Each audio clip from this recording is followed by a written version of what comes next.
Wednesday, January 10th, 2024, Board of Education Special Board Meeting for board interviews. And now I'd like to go to language access. Good evening. We have Spanish interpretation available here on site and also on Zoom. Muy buenas tardes. Tenemos interpretación al español disponible por Zoom y aquí en persona. We also have ASL interpretation available on Zoom. Thank you. Thank you. Dr. Maldonado, please lead us in the Pledge of Allegiance. Good evening. Please rise and face the flag. Put your right hand over your heart. Ready, begin.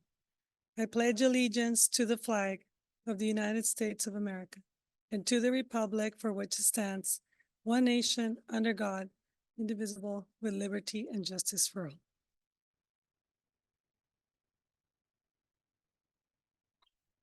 Good evening and welcome everyone here in the boardroom and those who are participating by YouTube and or virtually as well.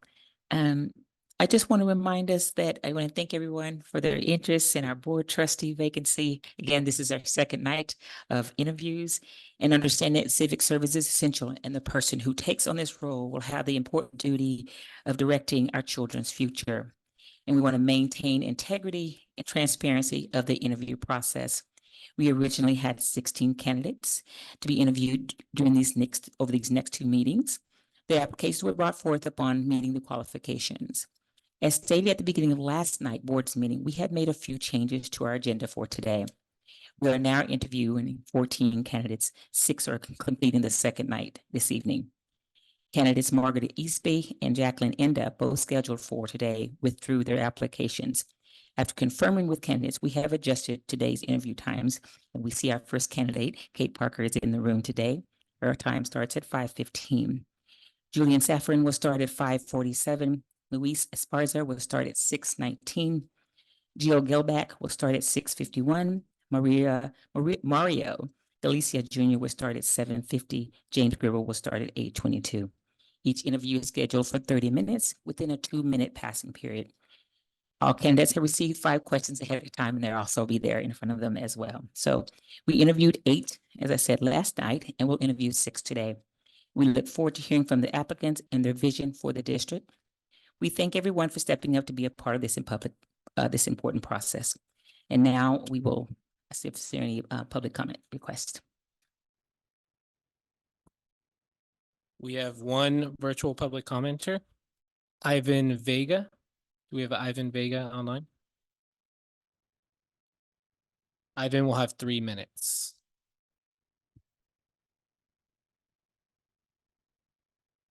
Greetings, school board members. My name is Ivan Vega. I am the Policy and Health Equity Manager with Future Leaders of America. First, I would like to thank the board member Virginia Alvarez for all her work to improve our youth education in the Santa Barbara Unified School District. She has been a champion for education and transparency in the district. Our youth have had nothing but great things to say and memorable experiences when meeting with the school board member Alvarez to discuss high school graduation rates and academic support services for all youth in the district. As you make your selection for the new school board member, please keep in mind the unique needs for the Santa Barbara community. We need someone who focuses on youth-centered education policies, someone who will listen to youth voices and will create opportunities for them to contribute to the decision-making process, someone who centers BIPOC youth needs in their work and considering the diverse languages, cultural practices, and histories meaningfully and consistently in the school board's decision-making process. A candidate that raises the voice of the most marginalized in their community and takes every opportunity to converse with them and learn what they desire most from their education. Someone who values work with community-based organizations and the unique connection with the community that they bring to the table. This candidate must also prioritize alcohol prevention and the opioid crisis that has enveloped our community. Lastly, we need a school board member who prioritizes creating a college-going culture for all and by establishing A through G as a default curriculum. This ensures students are well prepared for college and the workforce. We hope that you take these recommendations into consideration when making your selection for a new school board member. Thank you for your time, and I look forward to following up with the board. Thank you. We have no other speaker slips for public comment tonight. Thank you. So we want to make sure that we're starting at 5:15, so we're a little ahead of ourselves to make sure that we're being consistent and transparent. So board members, that you can, this gives a little bit of time to get yourself prepared for this evening process. We know, as I said, we have our first candidate here, but we want to make sure that we are adhering to the times that we have publicized here. I also wanted to acknowledge our student board member is also here, Anastasia. So thank you for being here, part of this process, and appreciate you time. I know you got classes and homework and all sorts of things you're doing. So thank you so much. And with that, I don't think we have any other things there, but I just want to be mindful of, so about 5 minutes, Kate can take a fresh breath to make sure that we're doing that. And we will be starting with candidate number 9. Okay.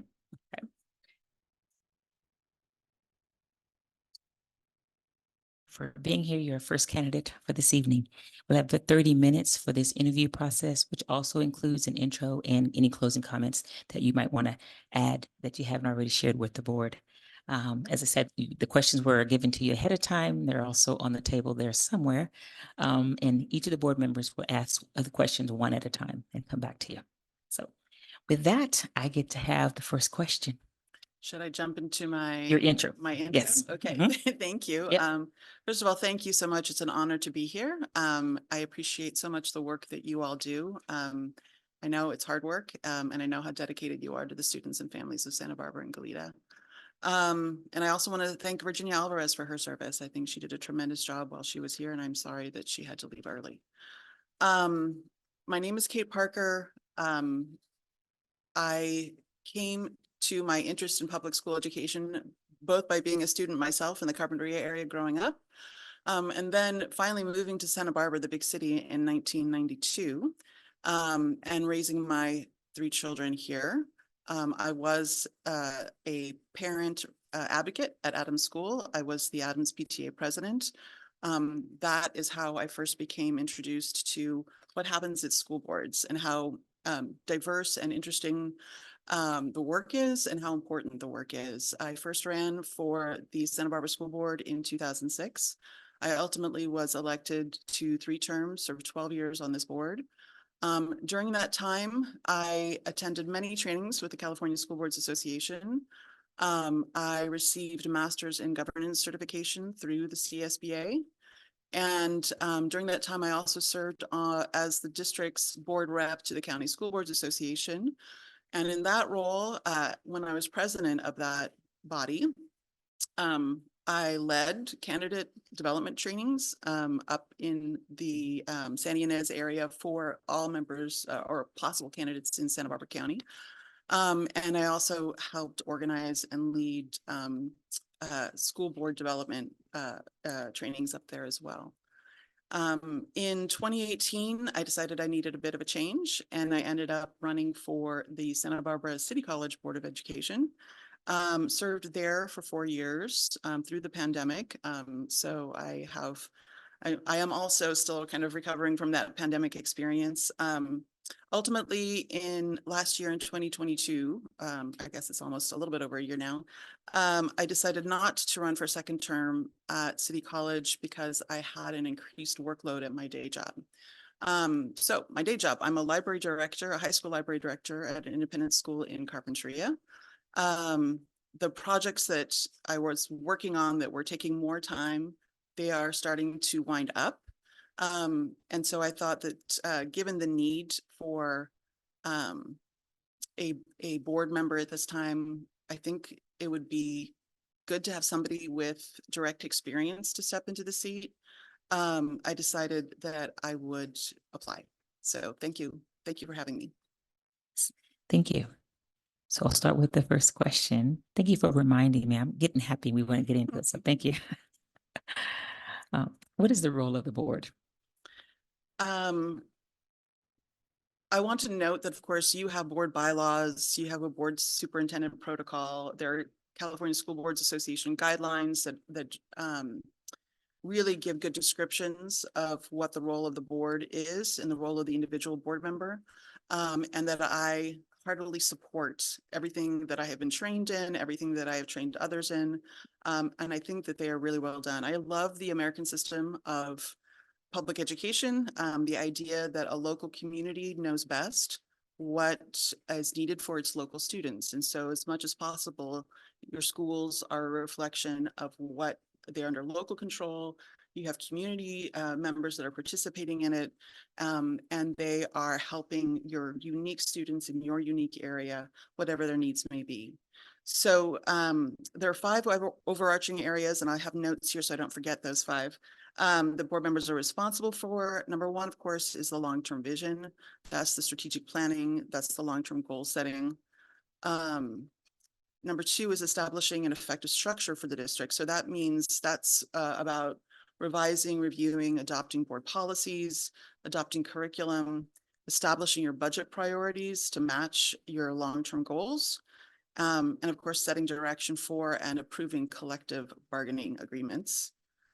The third area is creating a supportive working environment within the district. That means working professionally and respectfully as a collective body, remembering that authority lies with the board as a whole and not with individual board members.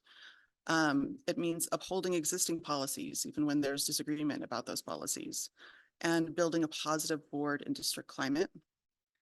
The fourth area is ensuring public accountability. That means evaluating the district superintendent, the only district employee that the board directly supervises.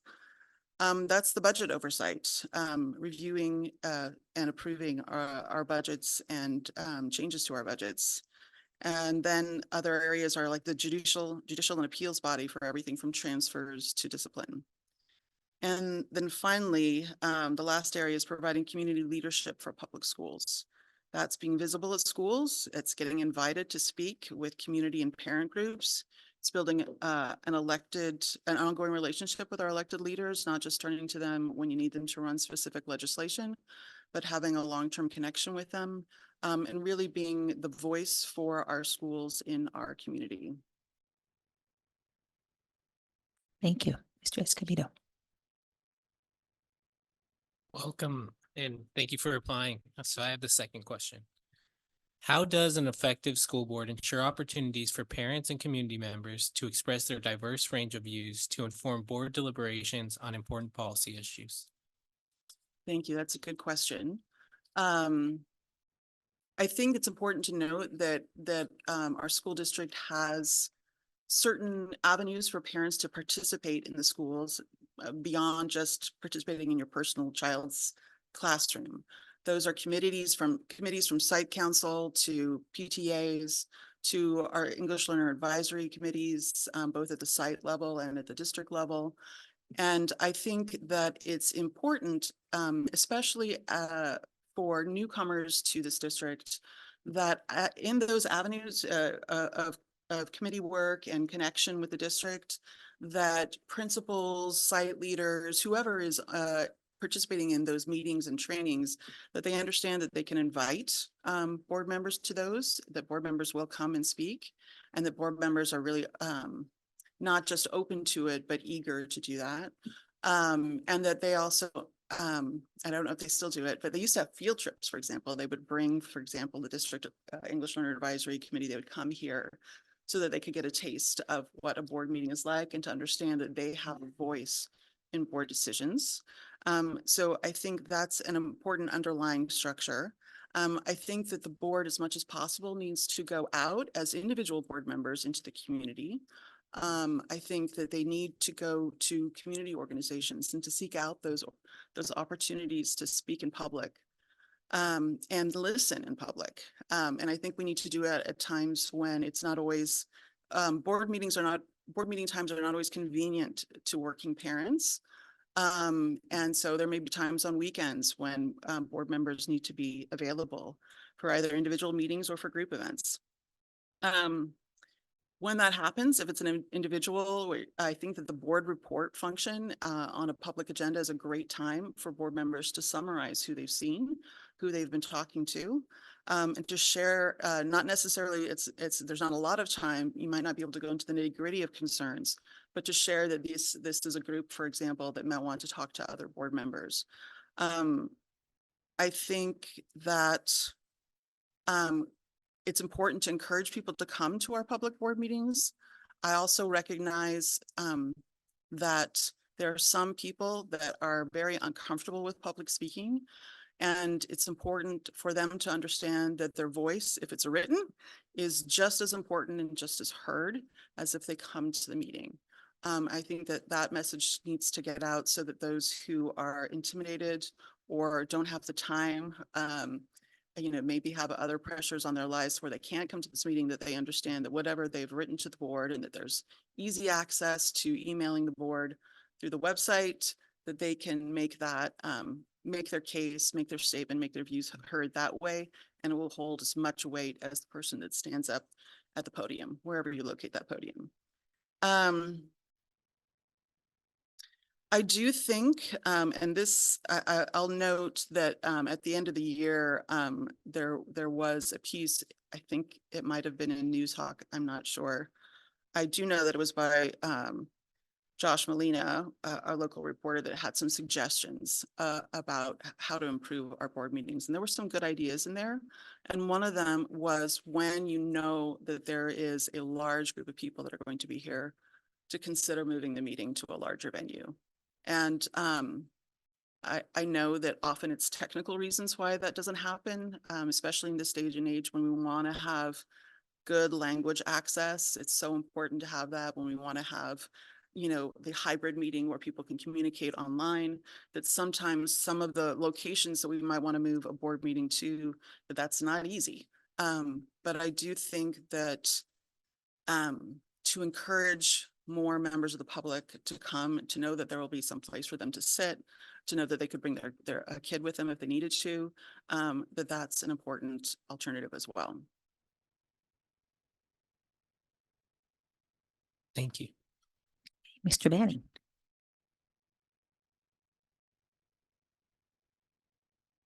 So please identify a recent board decision that you feel strongly about and describe how you would balance community concerns, student needs, state and federal law, staff considerations, and your personal values and beliefs to determine how to vote on the issue. Thank you. There's a lot of things that we could be talking about right now. I think I wanted to talk about your recent approval of the 5-year strategic plan for the arts for TK to 12. And in some ways that might have seemed like, oh, well, that's an easy thing to approve. But there's so much backstory on the arts in Santa Barbara Unified. And I listened to public comment at that meeting and was really dismayed to hear for example, the junior high music teachers coming up and saying what a challenge it has been because of lack of funding, because of the lack of the 7-period day, that they're really struggling to have meaningful courses that will engage students. Super hard to do when you're combining levels, when you're combining different instrument types. And I was thinking back to how we had once had a parcel tax. We actually had an 8-year run of 2 parcel taxes per district in the 2000s that were really focused on the arts. And there was board disagreement about when the parcel tax is always sunset. And so it was time to sunset the 2012 one.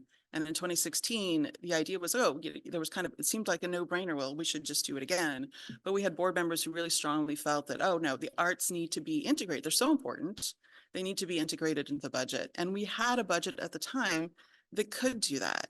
But I remember noting at the time that the arts are always like the first thing that go, even though they do so much for our students and are such an important point of engagement and interaction and success. I mean, I know that music teachers in particular can often just point to test scores and grades and all the positive impacts that the performing arts has on an individual student's success.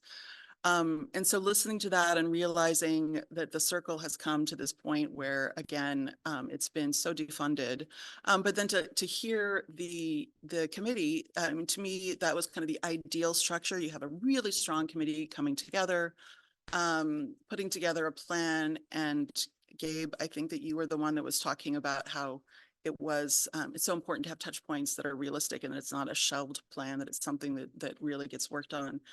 And I thought that the plan was really excellent.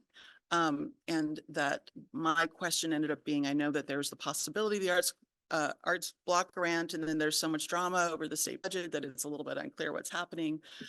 Is it going to be enough? Is it going to be enough that we could go back to a place and then maybe in the future try to put some walls around arts funding so that it is not the first thing that goes, that is considered as integral as the rest of a student's education. So I think part of the question is getting at how I make a decision. I do strongly consider evidence for outcomes. So sometimes boards have people with great ideas come and bring programs that they say will do great things, but there's not necessarily evidence that that is true. It's more like an idea. And sometimes people bring things that are popular, but may or may not work with our community. And the board needs to be really careful about the dollars that it spends, and make sure that it's making choices that if either there is an existing really strong evidence base for, or if it's something that you're bringing in that maybe this is something new that we're trying that is really considered as a pilot, and that we're always reviewing. If you've brought in a curriculum and it was supposed to raise math test scores and 2 years later, 3 years later, you're not seeing any movement, then maybe it's time for our math teachers to be looking and reconsidering that curriculum. And then that would come back up to the board level. I do always try to keep the mantra of what's best for students in mind as I make my decisions.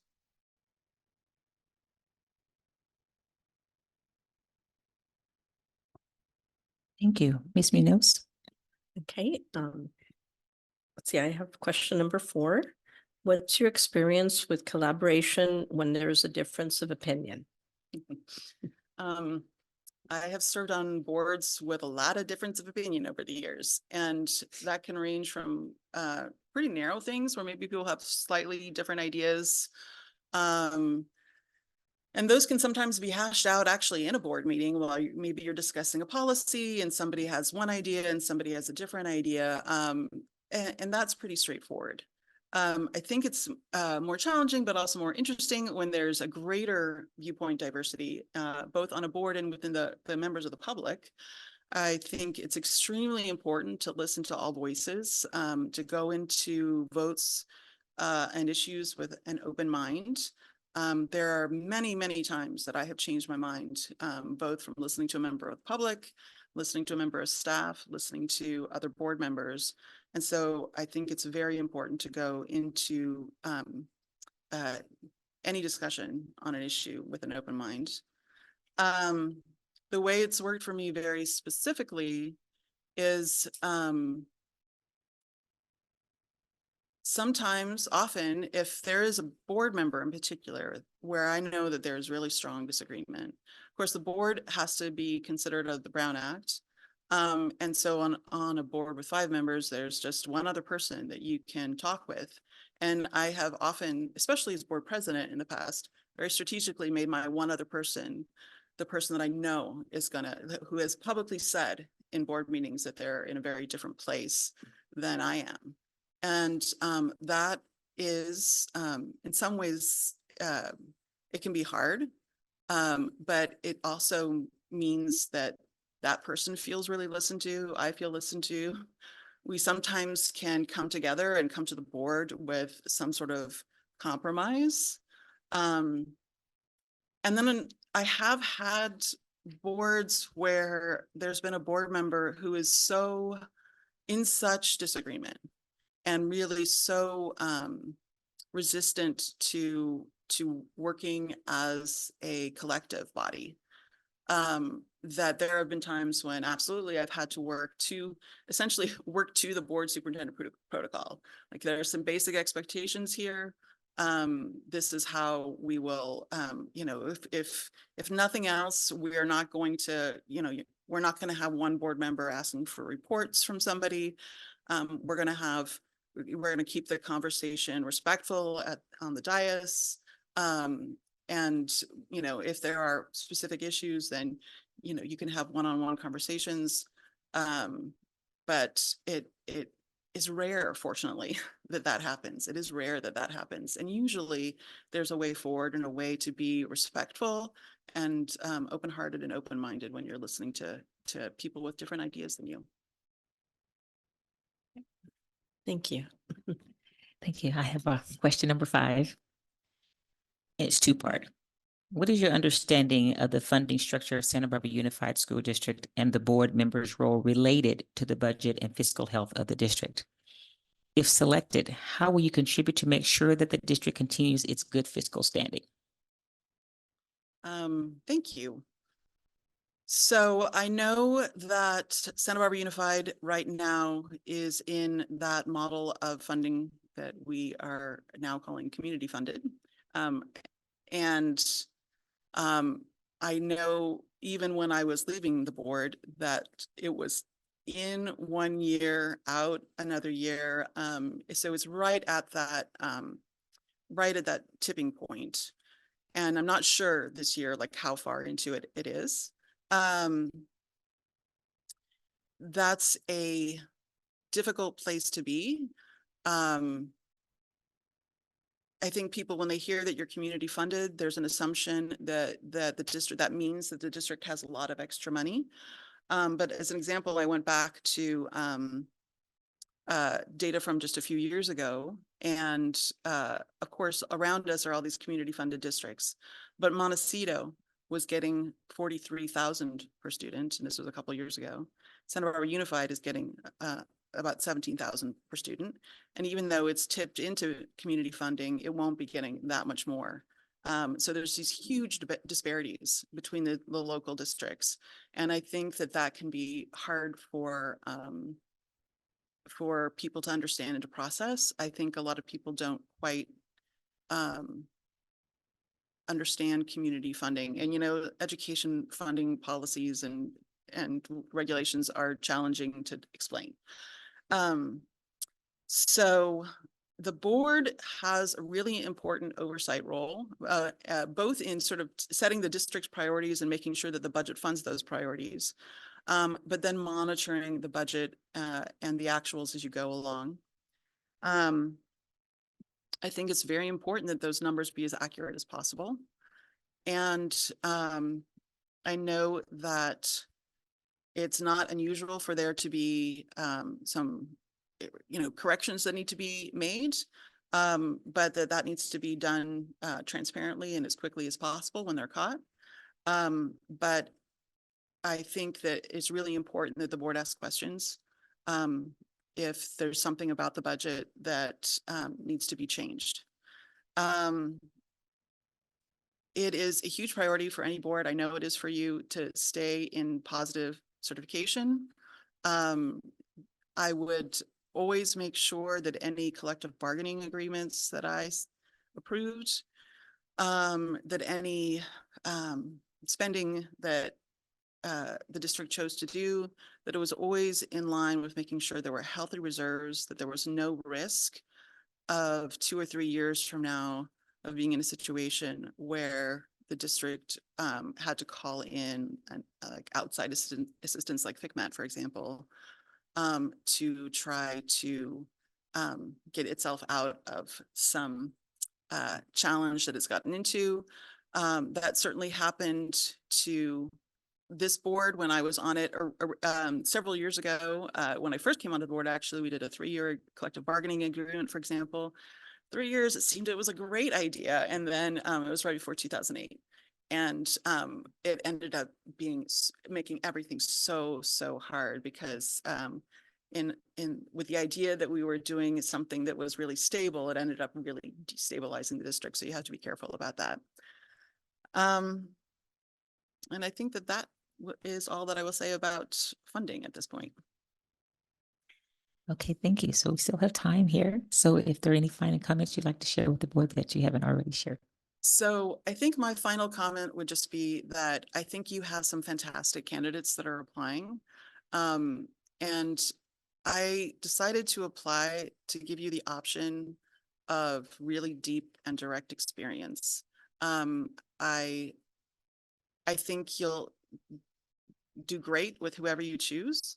I do recognize that this is a time in the kind of a school board cycle that it's a little bit harder to get good training for somebody that does not have board member experience. So I hope you'll take that into consideration as you make your choice. But again, thank you so much for having me. It's been a pleasure talking with you. Thank you, Ms. Parker. Have a good evening. Thank you for your time.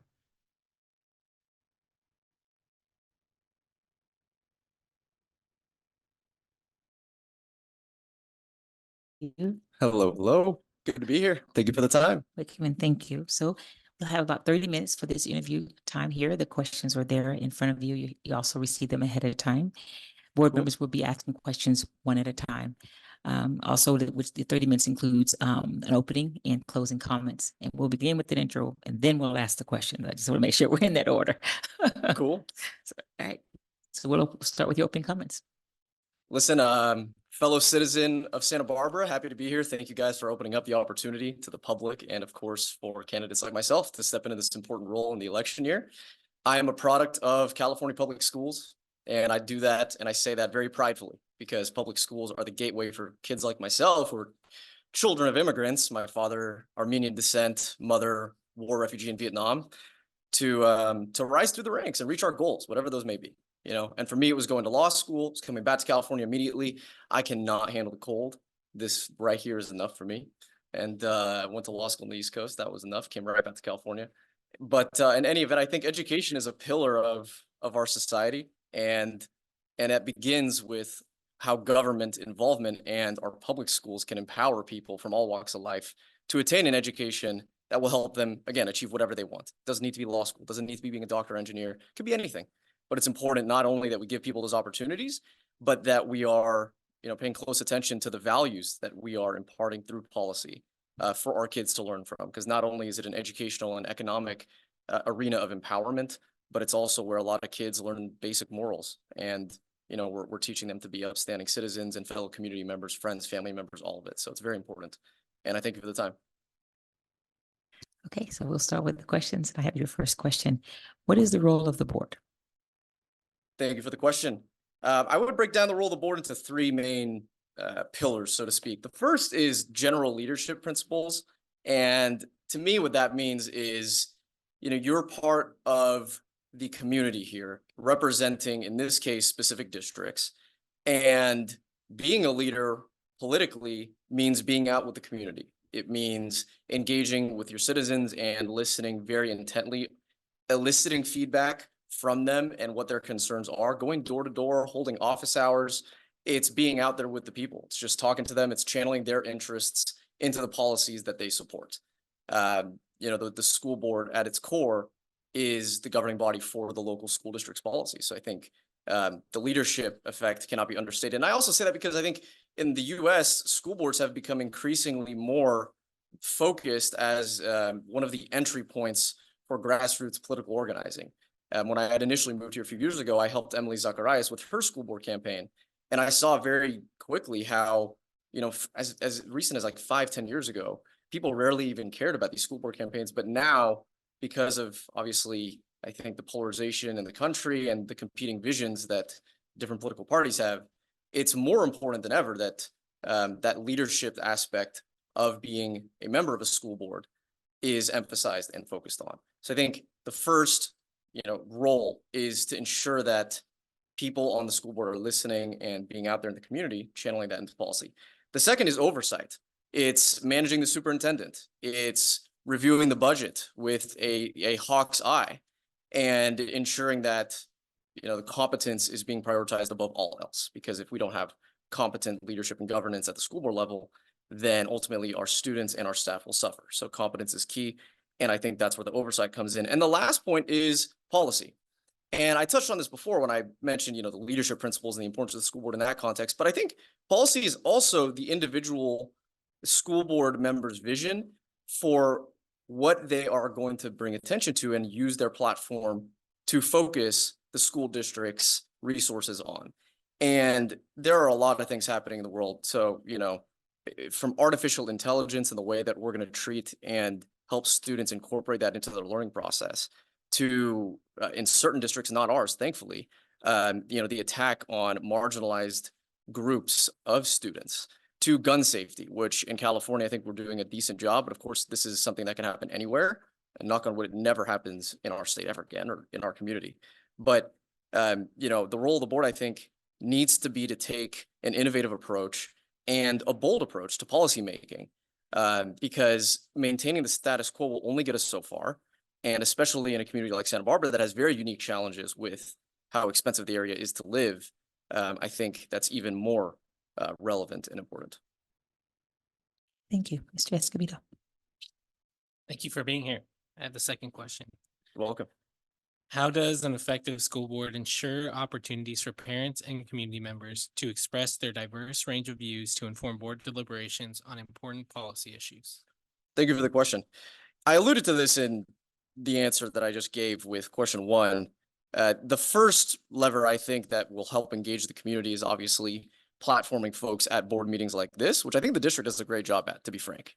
Offering people the opportunity to come and speak, offering people to submit written responses or commentary.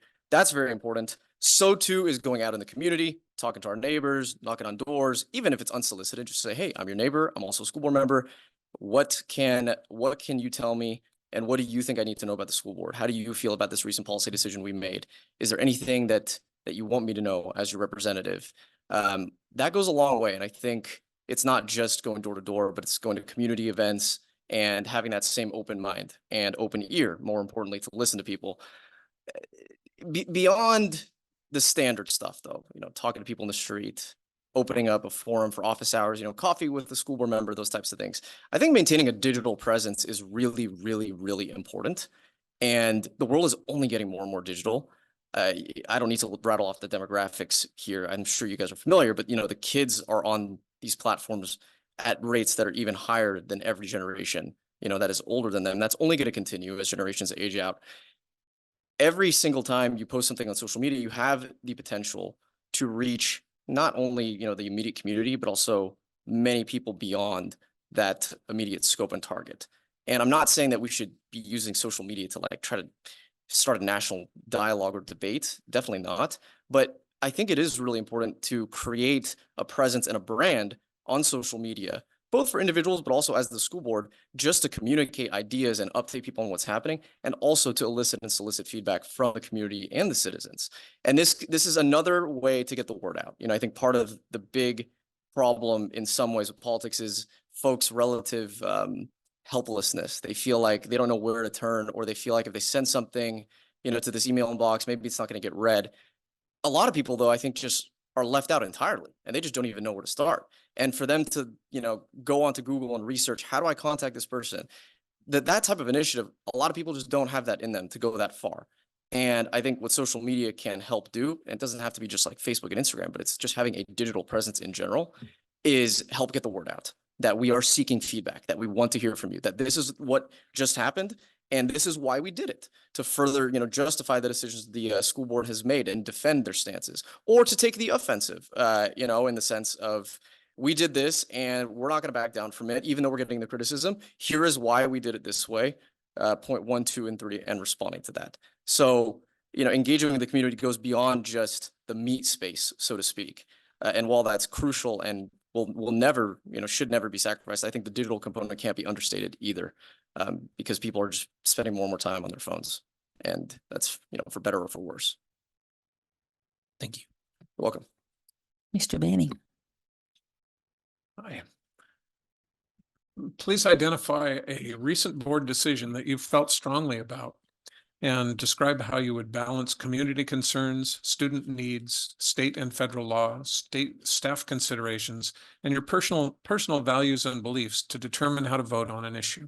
Yeah, it's a really good question. And the decision I really liked was the focus of the board on affordable housing and exploring avenues for housing for our staff and our teachers here. Santa Barbara is very unique in that, first of all, it's one of the most expensive zip codes in America. But because Prop 13 in California has essentially drained all of our localities of local tax revenue by limiting property tax, we just don't have the funds to pay these teachers what, would account for a standard of living, and not just teacher staff too, a standard of living for this crazy expensive area. And I've lived in all the expensive areas in the US. Like, I worked as a big law attorney in Silicon Valley. I was in New York for law school for a year. And Santa Barbara competes with those in terms of per square footage rent and property values. So the only way that we're going to be able to retain really good teachers who stay, not just 1 or 2 years, but decades. One of my most impactful mentors and teachers to date, his name was Mr. Shio. And he had taught in my school district for 20 plus years by the time I had him as a teacher. You cannot replicate the value of having some figure like that in the community that knows the kids, that knows the parents, that knows the teacher, that knows the systems. And he did so much more, at least for me, than teach me calculus. He taught me the philosophy of asking why, of always seeking to understand. And I think for us to keep people like that, we need to have a life that is suitable for them, that they can be comfortable and happy with. And that begins a lot of the time with a nice place to go home to, and feeling like they're not always living paycheck to paycheck or on the line, between making an insurance payment or making rent. So the board's emphasis and focus on trying to solve this problem directly, I think, is wonderful. And we need more of it, because the state is going to do what the state is going to do. They have other issues that they're focused on most of the time. I understand that California and the state government is trying to do some things with housing, but it's just not going to be enough.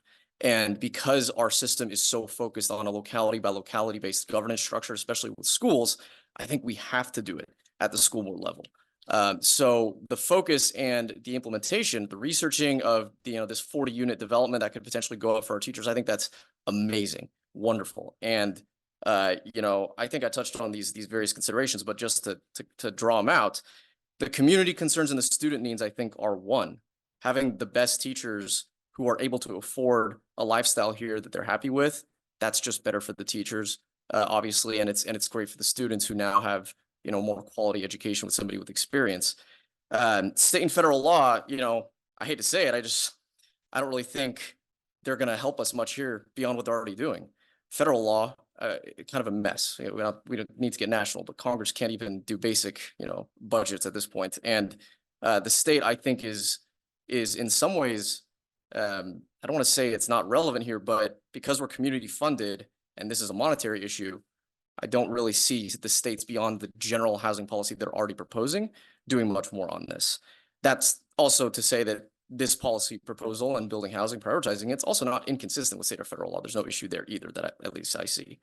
And, staff considerations, I think, tie right into the student concerns or the student needs of community concerns, rather, because of course this is important for them. And last but not least, my personal value and belief system is that if you're doing something as honorable as teaching our next generation the basic values and frameworks to think and live by, then you should be able to afford a home wherever you live. And you should not ever have to worry about the price of groceries at your local store. And I think teachers are underpaid everywhere in our country. This isn't just a Santa Barbara problem, but of course it's especially a Santa Barbara problem because of the high cost of living in our area. So I think my personal value system is that they need to get paid more.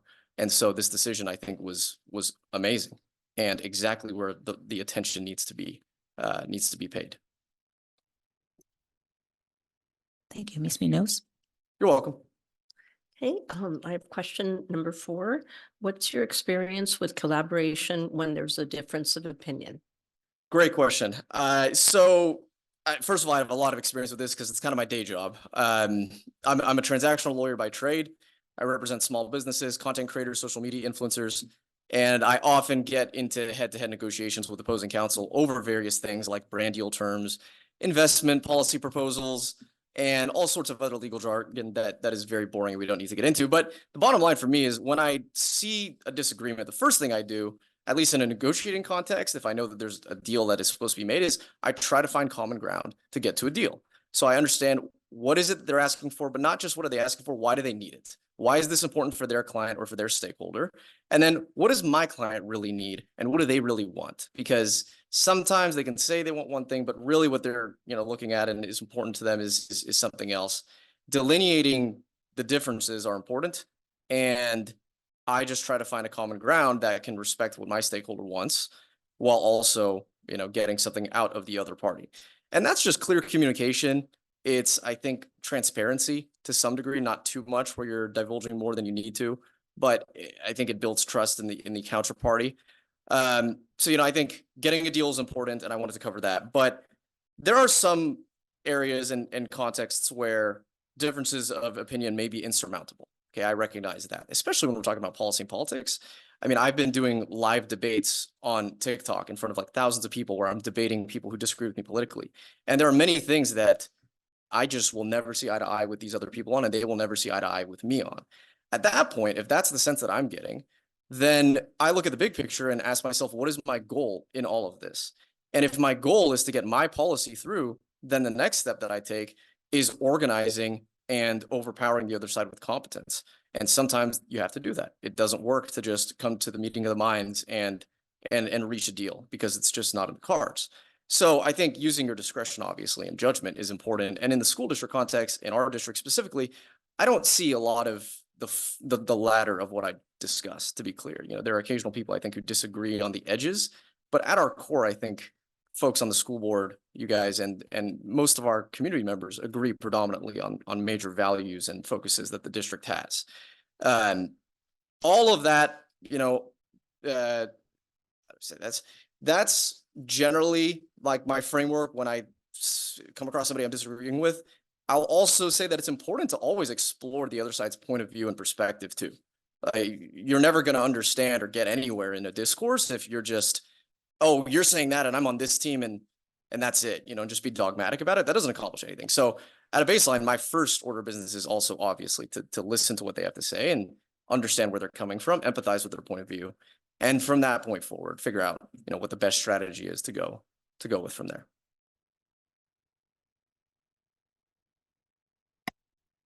Thank you. So I now have question number 5.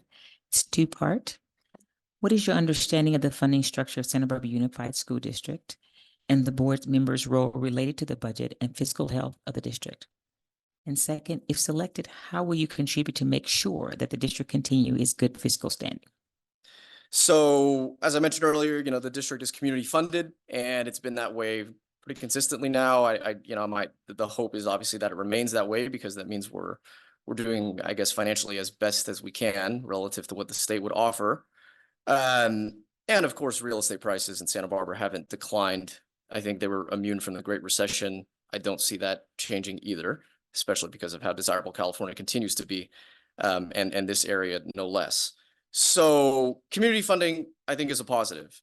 And as it relates to a board member's role with the budget, it's oversight and it's investigation. It's making sure you're going through every line item and asking the right questions. Why is this money being spent here? Can it be cut down? Should we put more into this initiative or this initiative? It's mixing of leadership and policy and oversight, the various principles that we talked about earlier.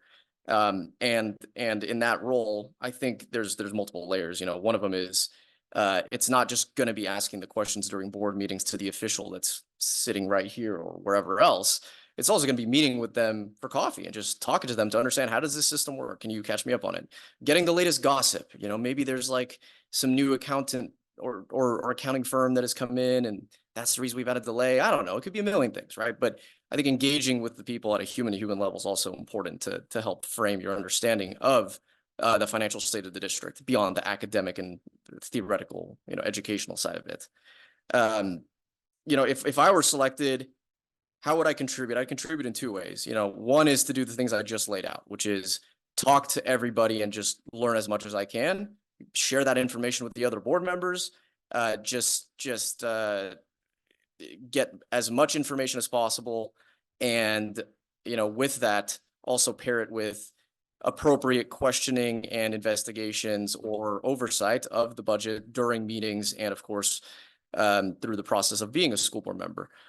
I'd also do something a little different though, because I think that with the way funding is laid out, again, with a local, predominantly local-based tax regime governing how budgets are set for school districts, and we are no different, especially being community funded, there's a structural problem. There's a structural limitation. You cannot get more revenue than you already have, apart from the marginal increase in real estate each year. And that's assuming that it increases. If it doesn't, then of course we may go back to being state funded and whatnot.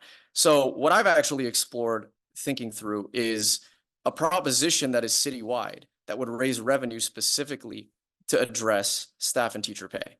And I think this is something that if it's going to work anywhere, it will work here, because Santa Barbarans support how different their community is from, you know, other areas. And beyond that, it's the only way when you have a fixed number of dollars that are revenue.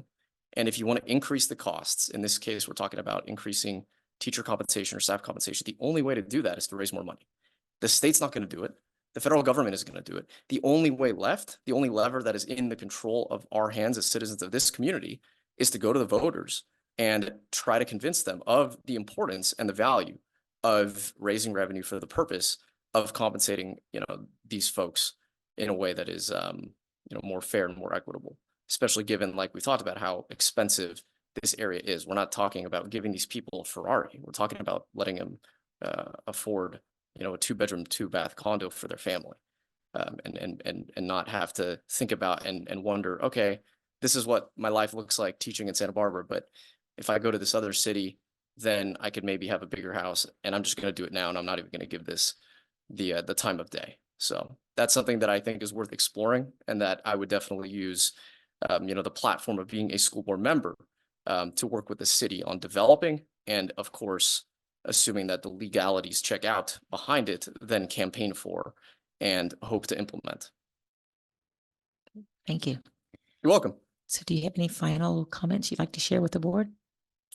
You know, I think I will acknowledge that I have limited experience serving in a school board context, but I don't think that should necessarily strike against me here, because I think I have a lot of value that I could bring to the school board and to the community that can ease some of the tension that we've been facing here.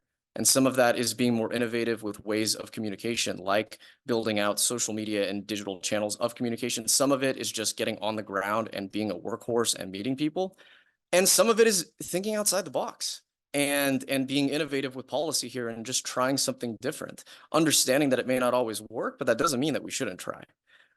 Because the needs of the folks in this community are acute and specific to it. And that means that we need to do things differently necessarily. We can't just replicate what other communities out there do, because it is such a unique city and a wonderful one that we live in. Thank you, Mr. Sarafian, for your time. Thank you. Have a nice evening. Appreciate it. Thank you. Thank you, guys.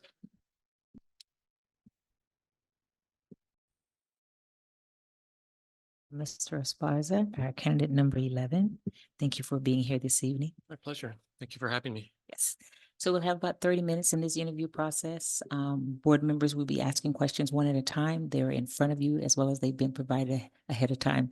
And within that 30 minutes, you have time for an intro before we begin with the questions. And then if time, you'll have at the end to add any closing comments you'd like to add to the board that you haven't already shared. Great, thank you. So we can begin with your intro. Well, I'd just like to introduce myself, since the application didn't really include much biographical information. My name is Luis Esparza. I'm a local attorney. I'm also a local product. I'm born and raised in Santa Barbara, attended district schools K through 12. My significant other and I actually met in local schools, and we're both GATE students. And we have 2 sons, and one of them is currently a GATE student at a local elementary school. So that was one of the things that prompted me to seek this appointment. I do have a vested interest with my child receiving an education in the district. The younger one is currently at a local Montessori school. Well, it remains to be seen where he'll be attending later on. A little bit about myself. I was the 5th of 5 children. of Mexican immigrants who arrived here in the early 60s. My educational background post K through 12, I went to UC San Diego and kind of charged through that. And right after it, jumped into USC Law School. And here we are 20 years later. And unlike a lot of my law school classmates, you know, I came home, you know, rather than seek a partner job at a big firm downtown or something like that. I came back home, hung my own shingle, or hung out my own shingle, as lawyers like to say, and I feel that's kind of unique and will lead me to get into a little bit of my professional experience. Oh, one more thing about education. About a decade ago, I did get a master's in the attorney world, a master's degree. We have it's called Master's of Laws, and that was from Purdue Global Law School. So primarily been a practicing attorney the last 20 years with quite a very diverse law practice areas in my small office firm. So business, civil litigation, criminal defense, you name it, I've probably done it. Lately, it's been a little bit more of civil litigation, both plaintiff and mostly plaintiff side, a little bit of defense side. Other professional licenses I hold that I feel can lend to skills that might be helpful as in serving on this board are, in addition to my law license, I've been a California real estate broker license since 2011. And I've also had a salesperson's license. That's a precursor to that since law school. And I also have a couple licenses from the California Bureau of Investigative and Security Services. I'm known as a proprietary private security officer and guard card. I also have sprinkled a lot of volunteer work the past couple decades. Served on a number of boards, some of them legal, the County Bar Association and so forth. Some that deal with public or quasi-public entities or City of Santa Barbara advisory groups. Even did a short stint on the county grand jury. Was on the City College Citizens Bond Oversight Committee. And currently serving as governor appointed director of the 19th Agricultural Association, commonly known as the Earl Warren Showgrounds. And I've been vice president there for the last couple of years. So I feel like I bring a unique skill set, unique experience and educational background that'll help me serve the board. And a couple of things that also interested me was that it is a provisional appointment. And as of now, I don't intend to run in November 2024. So this is a chance for, not sign a 3 or 4 year contract and to provide to offer myself to the public again, and to present what I think are new and novel ideas. I do have some teaching experience long ago. Prior to my entry at the UCs, went through the summer bridge program, and I was invited back there, I think during my undergrad, to teach the course for the following summer bridges. It was called Contemporary Issues. So that's a little bit about myself. Happy to expand on that if we have a little bit of time after the questions are over, and I'll give you some ideas, specific and concrete ideas of what I have in mind in terms of what would be a short stint of 10, 11 months on the board if appointed. Yeah, thank you. So I have the first question. What is the role of the board? So naturally, I see this question through my lawyer lens, and like in any organization or entity, you have this hierarchical structure where the board's at the top. The board is the governing board, where in a corporation, as an analogy, is the one that is above the officers, and the corporation would be president, secretary, treasurer, and so forth. And then even answers to shareholders, who are the owners.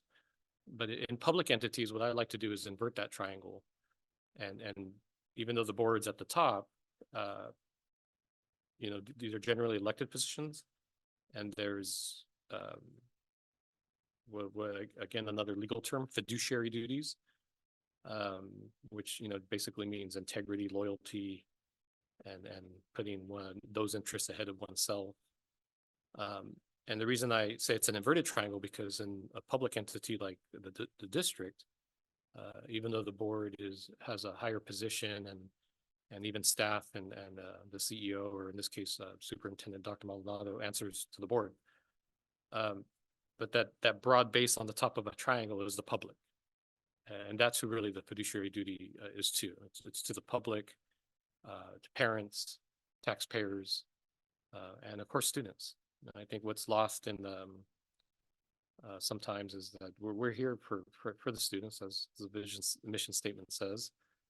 And I'm also familiarized with the board manual or governing document, like and the roles of this specific board, which mirror not only private entities, but also other boards I've served on and currently serve on. So it's vision, policy, budget decisions, staff environment, again, student environment, and then also showing leadership, which one of the things that helped me in that regard was which I left off going through my resume, is that I was a recent alumni of the Catherine Harvey Fellowship locally, which also instilled some skills in me that I thought would be helpful. So that's how I see boards in general, as well as this board in particular. Thank you. Mr. Escobedo. Thank you and welcome. I have the second question. How does an effective school board ensure opportunities for parents and community members to express their diverse range of views to inform board deliberations on important policy issues? Well, I'm not too big on the medium of podcast. I try to read a book instead, or read things online in text. But there was a local journalist who recently on their podcast indicated some, I think it was 10 suggestions for this board in particular, and the district in particular, and some advice that touches on that question about how to better interact with the community and so forth. And I didn't agree with all of them, maybe not even a majority, but there was a handful of them that stood out to me that I thought were very valid and worth mentioning, and that I thought of when I saw this question. And the accessibility one, the decorum of the meetings and so forth. I think those things matter a lot. It's any given energy in any given space and at any given time and place is super important, and decisions that the board has to wrestle with that involve parents and other community stakeholders, there should be utmost attention paid to those things. So I think expanding on that, and also acknowledging that this district and this board likely does a very good job already, but expanding on that. And when I mentioned the students earlier in the first question, as one of the concrete ideas that I had, is I'd like to expand and engage the students more. And it's unfortunate not to see the student board member, Ms. Lee, here. I thought that's an important position. And one of the concrete examples or board motions that I would make is to not only have a student board member, but to identify perhaps a representative at every school, a student representative from every elementary, junior high school. Maybe they could work with Ms. Lee or the current student board member, or fill in for her or for them if they're not here, and get them involved and hear them out, and also hear what they have to say. They're the ones that we're doing all of this for the most part, and that's something that I would focus on or bring up to the board level.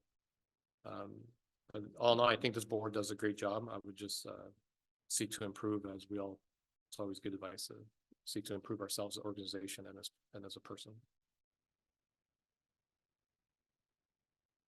Thank you. I just want to acknowledge Ms. Lee is here with us. She's in the back there. So yes.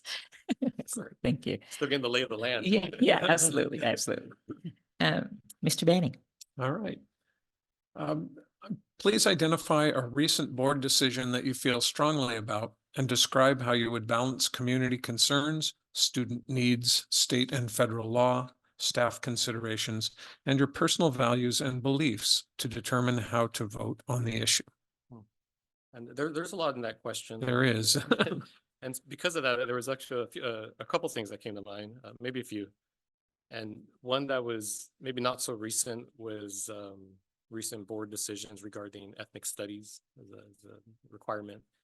And that took me back because when I left, I graduated in with a bachelor's from San Diego, UC San Diego, with a major in ethnic studies. And this was at the time of the late 90s when it was the midst of the affirmative action debates and battles, which were at the forefront of the educational communities and voters that led to propositions and so forth. So that decision is something that naturally and personally caught my attention.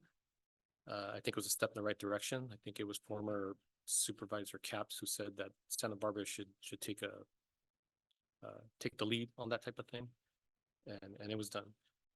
Other recent ones that I think reflect the latter parts of the questions of my values and beliefs and so forth are there was a recent plan regarding the arts. Some of the things in my ideas is a lot bit of focus on STEM, and taking the A out of STEAM and have it separately, to arts. The importance of arts can't be understated. I'm not artistic, I'll say that. But I do see its worth and value, and it's a different type of learning than, say, even reading and writing and math and so forth. So I think that recent adoption of, I think it was a plan regarding the arts, was another decision that I thought was a great one. And then I think it was also recently the decisions that were resulted from that joint meeting with the city council about mental health and well-being and wellness and so forth.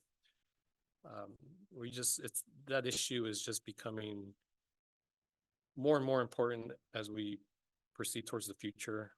I have personal reasons why I have an interest in it, and have experienced it with family members and so forth. So I think those are all things where it's not just about scores and reading and writing. Those are all decisions that create an environment and a space where students have the opportunity to excel, have the opportunity to get some of the basic academics down, because it's hard to learn, read, and write if other things aren't right. And so I know it said to identify a recent board decision, but that was a long question. I thought by mentioning a few examples would help illustrate some of my values and beliefs. Okay. Ms. Munoz? Okay, what is your experience with collaboration when there's a difference of opinion? Well, the current service on the Earl Warren Showgrounds, I think, is a good example of my experience there. It's a 9-person, my apologies. It's a 9-person board, and we were all appointed by various governors, some of past governors and so forth. So there's a wide variety of beliefs and values and politics that are on that board. And I feel that I can have an approach to board service there that minimizes conflict, that increases cooperation and respect. I really try to do away with that I'm right, you're wrong mentality that is just pervasive in our society in general now, and is also trickling down to the kids, whether that stems from being online more or device use, I don't know, but we all see it. And I think that's where my most relevant recent experience results from. I'm proud of that service on that board and that organization. Like any organization, a lot of the credit goes to the staff, but that we've really turned that organization around, especially in terms of its budget, when it was on the verge of going insolvent, and now is doing a lot better. Another example is learning some of those skills in the Kath and Harvey Fellowship. That cohort in particular was not very diverse, and I felt that being part of it. But again, that led to discussions that needed to be had. The acknowledgements from not only by myself, but by others, and then those are all types of things that I think minimize disagreements and conflicts, and really just keeping the toxicity level down. You know, we can all have different ideas. We all need to respect each other's ideas, even if we disagree with them vehemently. And so I think that's one of the unique skill sets I bring personally, and that I would bring to this board. Thank you. So I have question number 5. It's 2-part. What is your understanding of the funding structure of Santa Barbara Unified School District and the board members' role related to the budget and fiscal health of the district? The second part, if selected, how will you contribute to make sure that the district continues its good fiscal standing? So my understanding of the budget comes from doing homework, from experience on other boards, and I will say that the overall budget is eye-opening. It's a lot. You know, hundreds of millions of dollars is a lot of money, public money. And it kind of takes me back to the first question about fiduciary duties. I mean, other than being here for children and dealing with their education and young adults, the budgetary aspect of service on this board is something that is vital.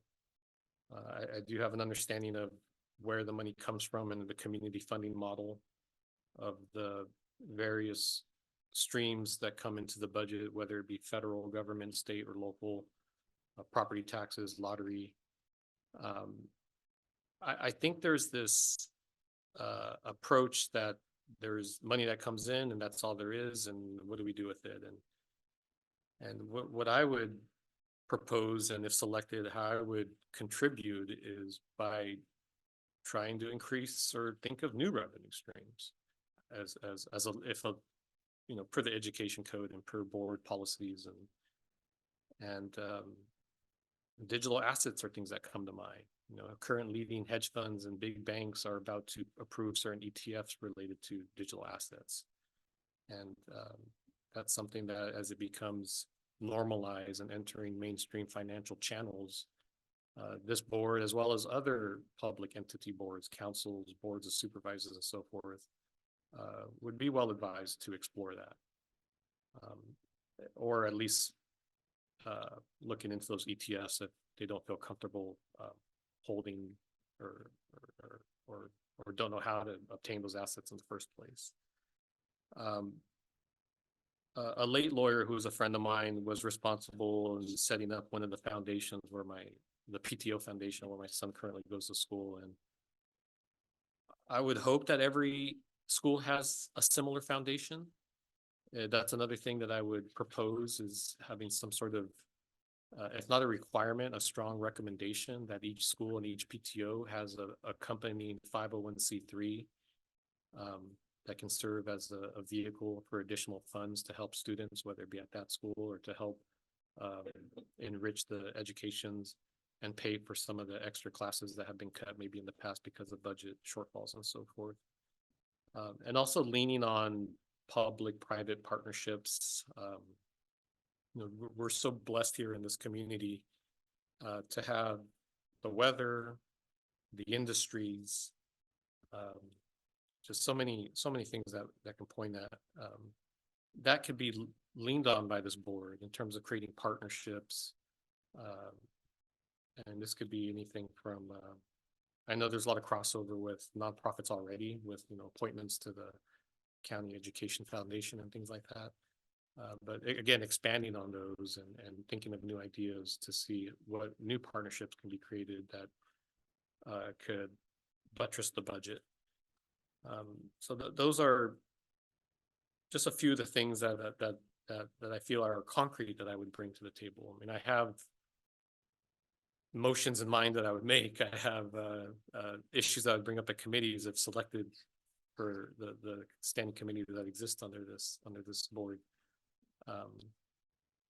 And that's something that I feel I have a great understanding of.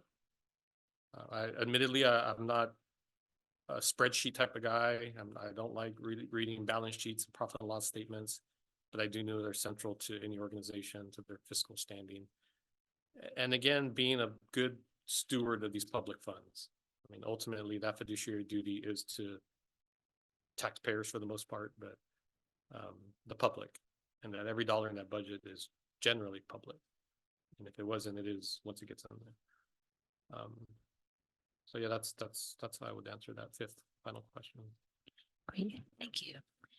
So we still have some time left. So if there's any additional closing comments you'd like to share with the board? Yeah, just briefly, I guess. I mean, again, I thank you for the opportunity to speak and to present myself and some of my ideas.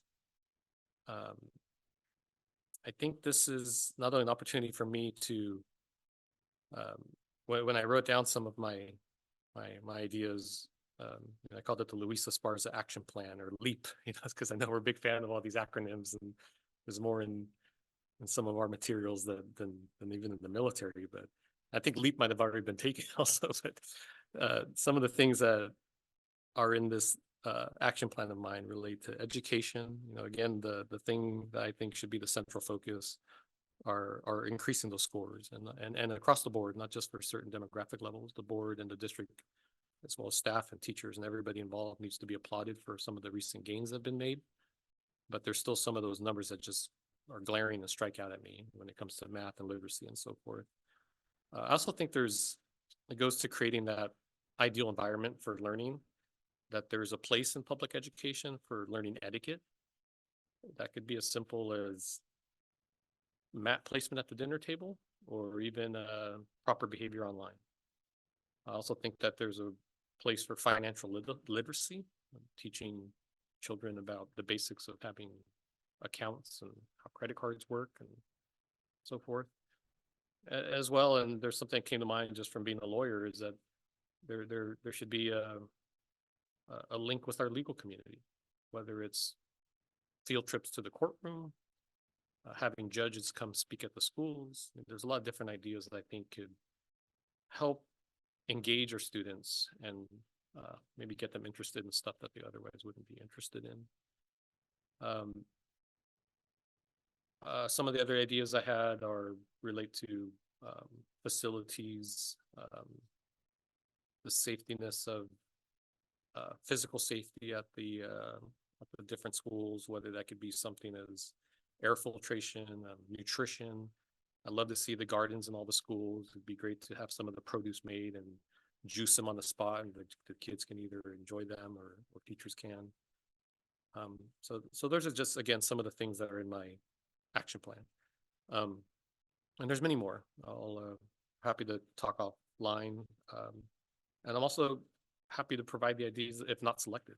I think I have service to give, even if not appointed to this board. So I don't see this just as an opportunity for me to continue service and to get involved and to give back to something that I felt provided a lot for me in particular and personally. But this is an opportunity for the board to take a chance on yours truly, and I would sincerely ask for serious consideration of the appointment. Thank you. Thank you, Mr. Esparza. You have a nice evening. Likewise. Hope to see you later tonight.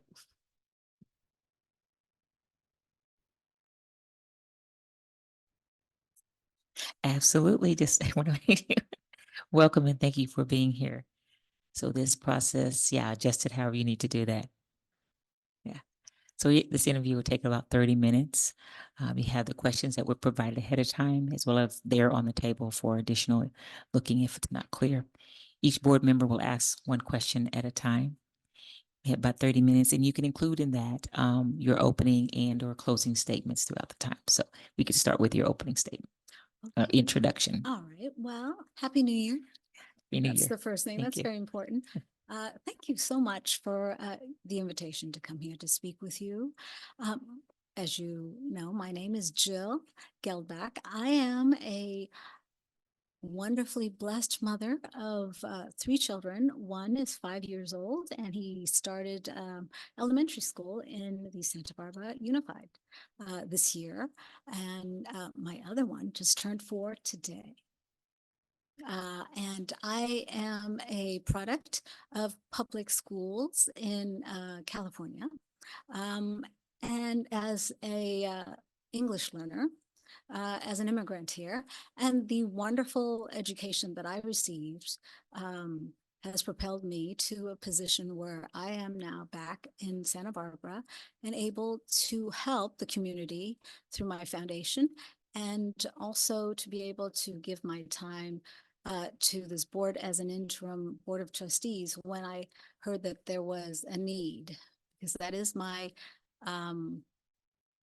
foundation's mission, is to fulfill needs that I assessed. And I assessed you needed an interim board member who could support the mission to make this a wonderful and strong educational district. Thank you. So I have the first question. Okay. What is the role of the board? Well, as an interim Board of Trustees member, my vision for the board is to fulfill 2 roles. The first, the board has the fiduciary responsibility to manage funds in the best interest of all stakeholders. And the governance to do this includes, but not limited to, being able to have oversight, being able to strategically plan for the funding, and to manage the fund properly for the future as well as for the present.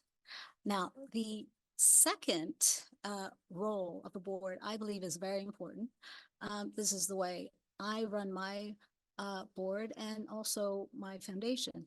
The board needs to be a beacon of hope for the stakeholders, especially their young people who are looking to make a wonderful future. Where do we go? How do we go? How do we get there? Especially if they are, like I was, an English learner to a new country, underprivileged, with difficulties, with discrimination, and so on. So we need to be hope. When they look at the board, it's, oh, they are going to provide me with the steps that I'm going to need to propel and succeed, and then come back and give forward, so that the next generation, their own children, will also succeed. So that would be one of the roles. The other role is we need to be the root of inspiration, of ideas, so that new ideas can come about. The way of doing things that works, great. But guess what? There's always a better way of doing things. And I know this because I'm a runner, a marathon runner. I can do my time very well. I'm really happy. I get my medal. The first thing all the runners do after they get their medal is, I'm going to do a better one next time. And when's the next run? So I am a passionate marathon runner for charity. I love it. It's a wonderful group of people that love to give and stay healthy. Great. Thank you. Mr. Escobedo. Thank you and welcome. How does an effective school board member ensure opportunities for parents and community members to express their diverse range of views to inform board deliberations on important policy issues?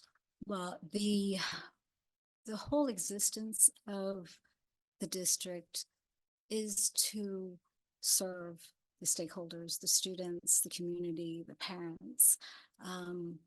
So it is important to listen and to hear, and make the stakeholders, the community, feel that they want to be heard and that they're validated, and that the information that is received by the board, we would then think about it and see how we can make that into reality, if at all possible, and fiscally responsible.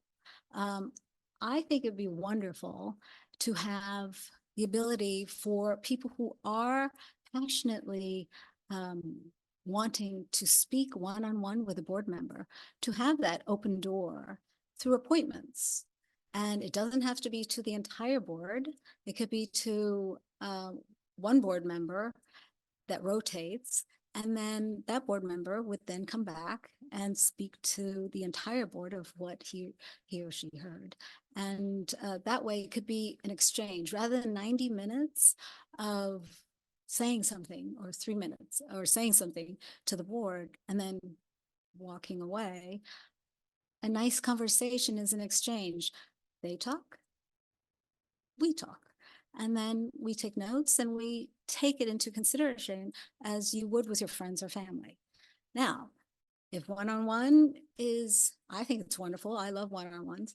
But if you want to address a bigger audience, I think a town hall Q&A event is wonderful.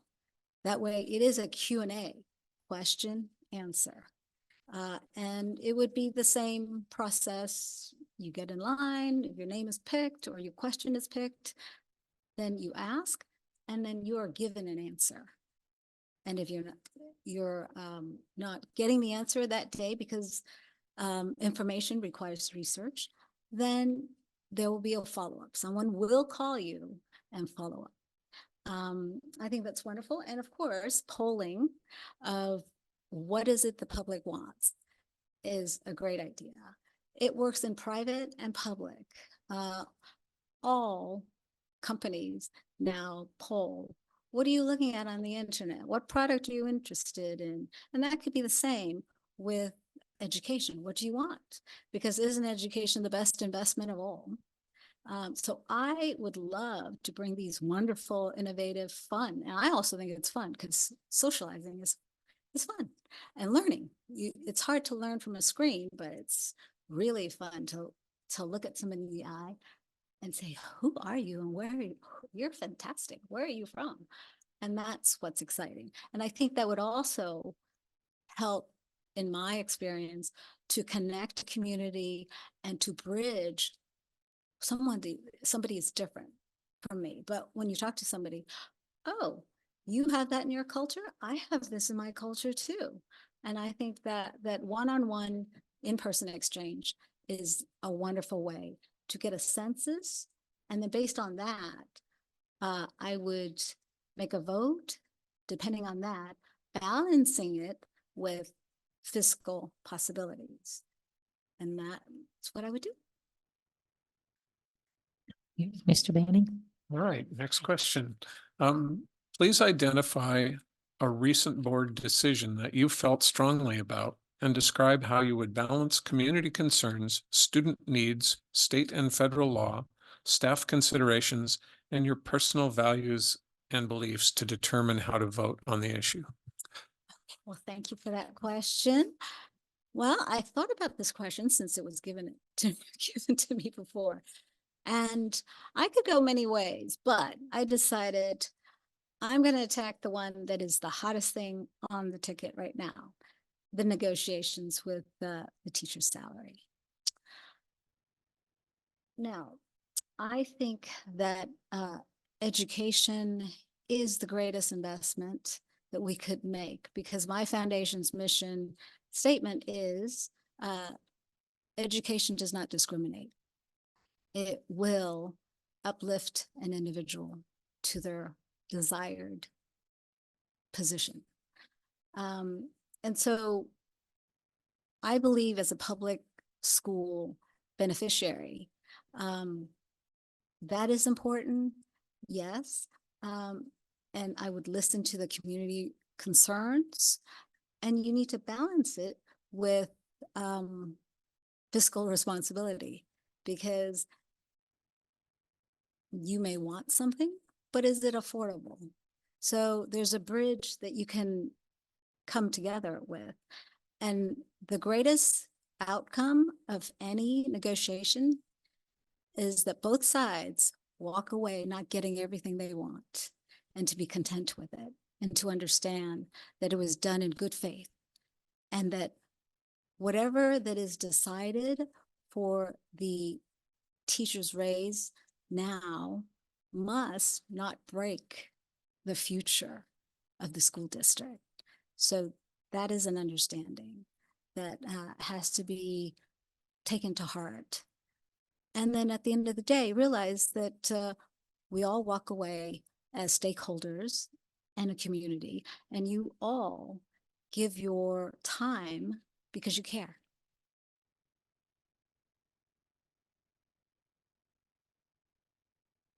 Ms. Munoz?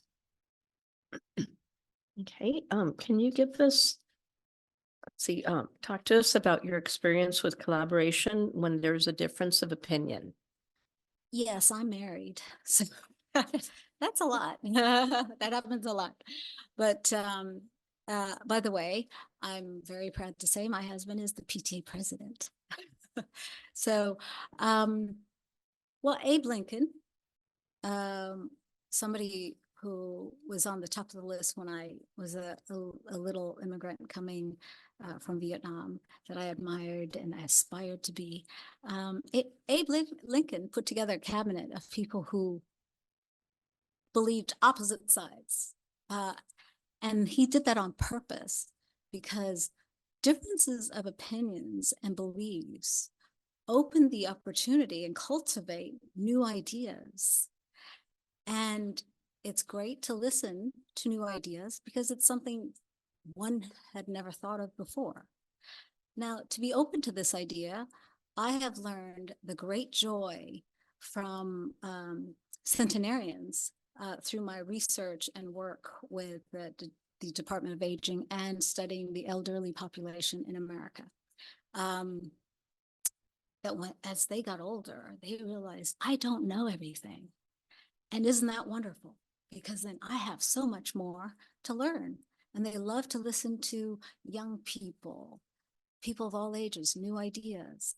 So that's the way I approach things, that if you have something different to tell me, I am so excited because that's like a whole new world and adventure for me. It's like taking new steps, you know, all the time. And I love it. And I would weigh it, learn from it, say thank you for it, appreciate it, and carry it with the rest of my life.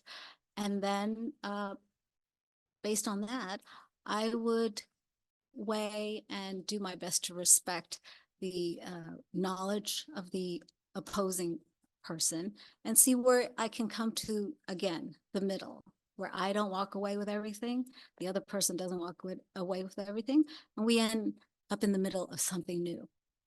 That's how I have always approached things. Thank you. So I have the fifth question, Thank and it's two-part. you. Okay. What is your understanding of the funding structure of Santa Barbara Unified School District and the board member's role related to the budget and the fiscal health of the district? And the second part, if selected, how will you contribute to make sure that the district continues in its good fiscal standing? Okay. Well, my understanding that Santa Barbara Unified is funded through the LCFF majority, and the balance is through entitlement from local, state, and federal.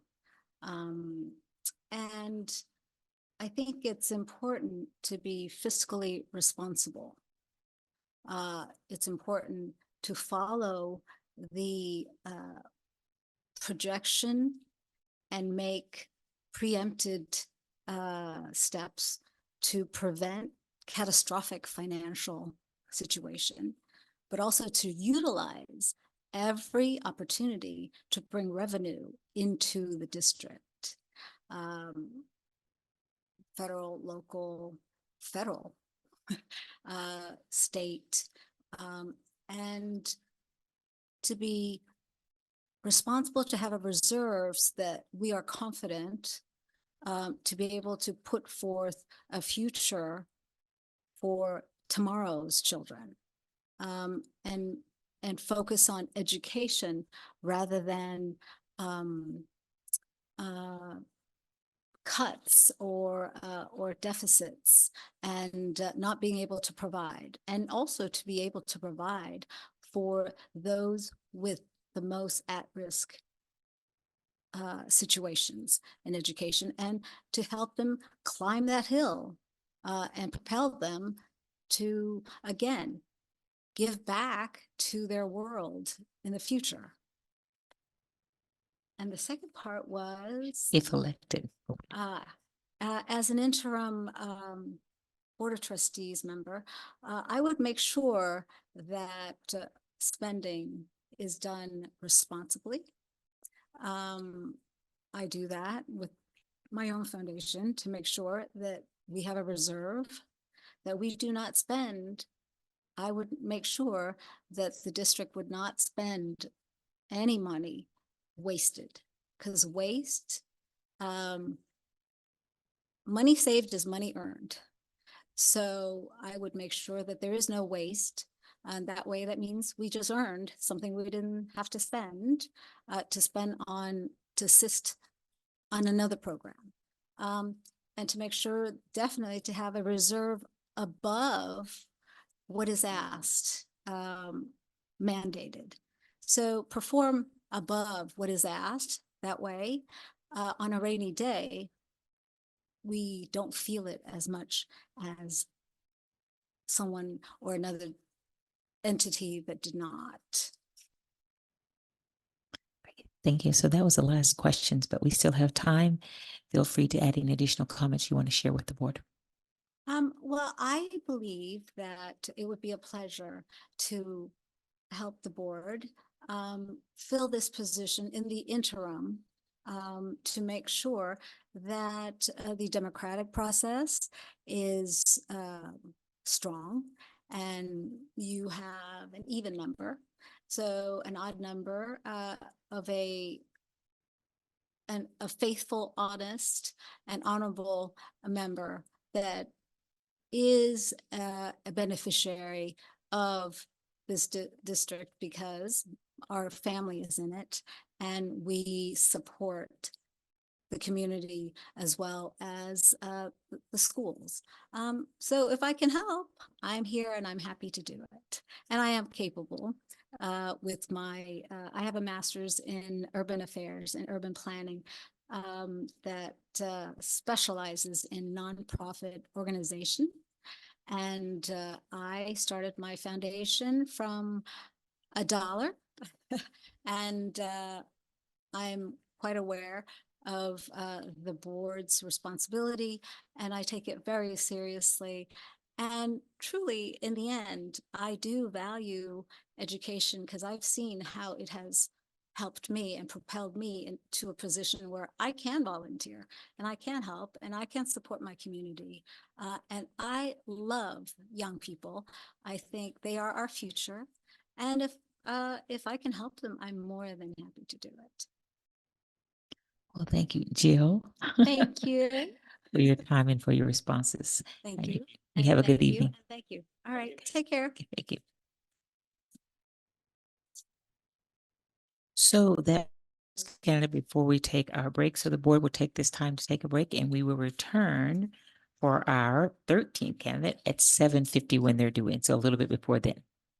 Thank you.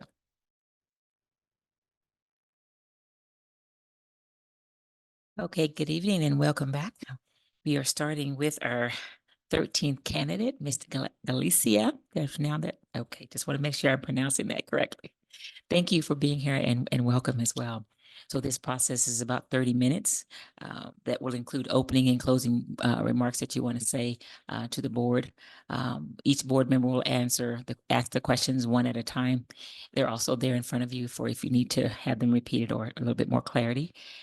So we can certainly get started with your introduction. Thank you again for being part of this process.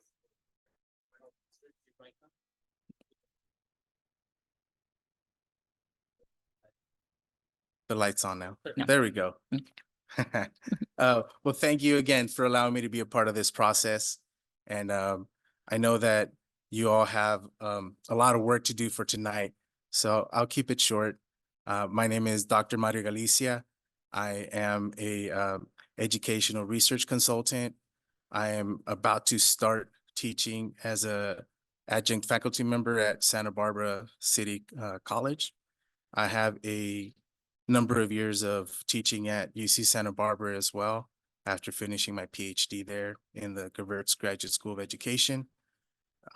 I've been a board member of a couple of different organizations around town, varying from youth sports organizations to other educational types of youth-centered organizations as well.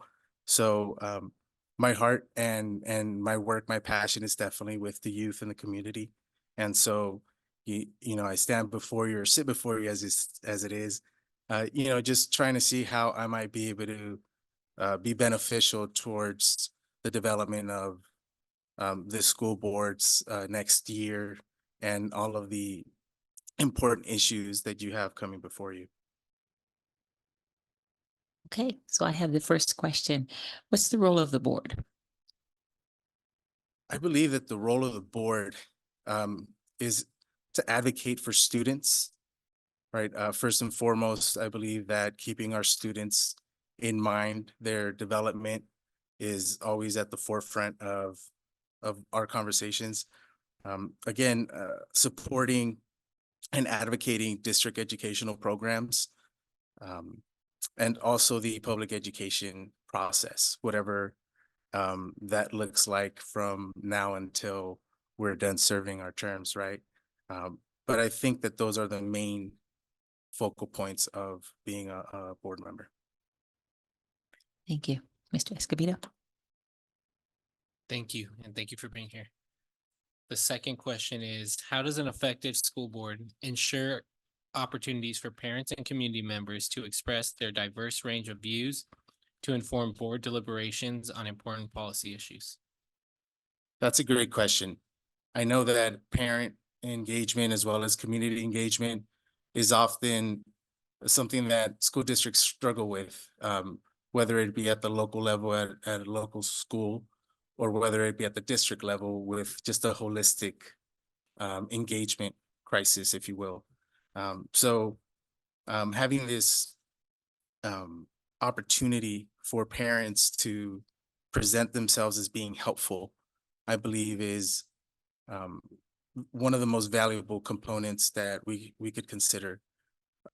For instance, I believe that a lot of our parents don't participate partially because they feel helpless.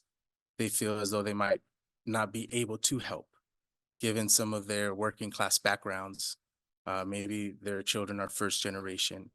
There is sometimes a hesitation to participate, not because they don't have the skills, right? But more so because they just don't feel as though.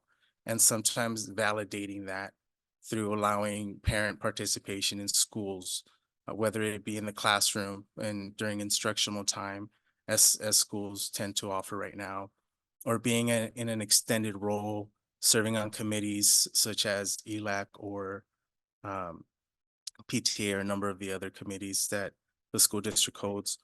I believe that parents participating in those spaces are the ones that are able to help also inform us on how we can better engage the parents that aren't showing up to those spaces. Sometimes it's about availability, whether the parents are available or not. And sometimes it's about the availability that the school districts offer the parents. And that could be in a number of ways. And of course, that just depends on the resources available. So I believe that first and foremost, accepting the fact that you have a strength in the diversity of the community is just one of the things that you can foundationally build up from. And I believe that off of that, parents are bought into the process.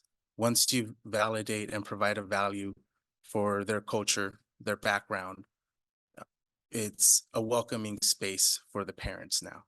And acknowledging culture, giving it value, and giving them the space to share their expertise in whatever areas it might be, I believe is how you begin to work on that on that specific area. And once you do that, then you get parents involved in informing us on these important policy issues, because oftentimes we're discussing these topics about parents, about students, and oftentimes they're outside of the conversation. And so really it requires a collaborative effort from top to bottom, but we believe in the educational trinity, which is parents, students, and educators, whether that be staff or teachers. And if you don't have a strong connection between the three, then the educational system in and of itself becomes faulty. And so you can have a strong relationship between parents and teachers, but if you're failing to communicate or relate well with your students, that's an example of how it could fail. And of course, you could pick any of the other sides as well to that equation. So I believe that an effective school board allows for parents to show themselves as being valuable, being accepted in their spaces, and present themselves as being helpful more so than feeling helpless in their students' educational journey. Thank you. Mr. Manning.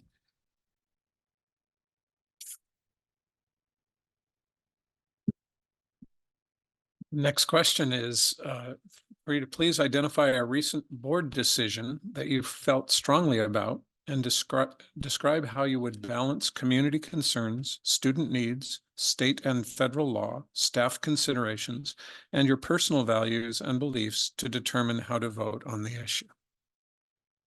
That's another excellent question. This one, it's difficult because of all of the individual board decisions to have been made. I believe it would be hard for me to really know what went behind your deliberations, what went behind your personal discussions as a group. I feel that for me in this question, I look at maybe how the pandemic, the policies from the pandemic that we took on, given that it was an emergent crisis, given that we received additional resources and funding from that time, and we're running out of that, if not having already ran out of certain funding.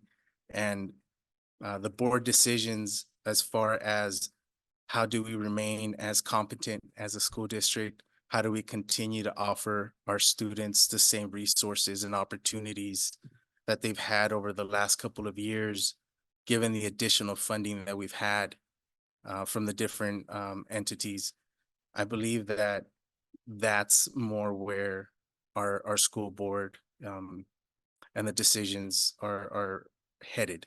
And I think that having came out of that and looking where we are, for instance, my children have benefited tremendously from the effort that the local school districts have provided their schools just by making themselves available in spaces they weren't available before.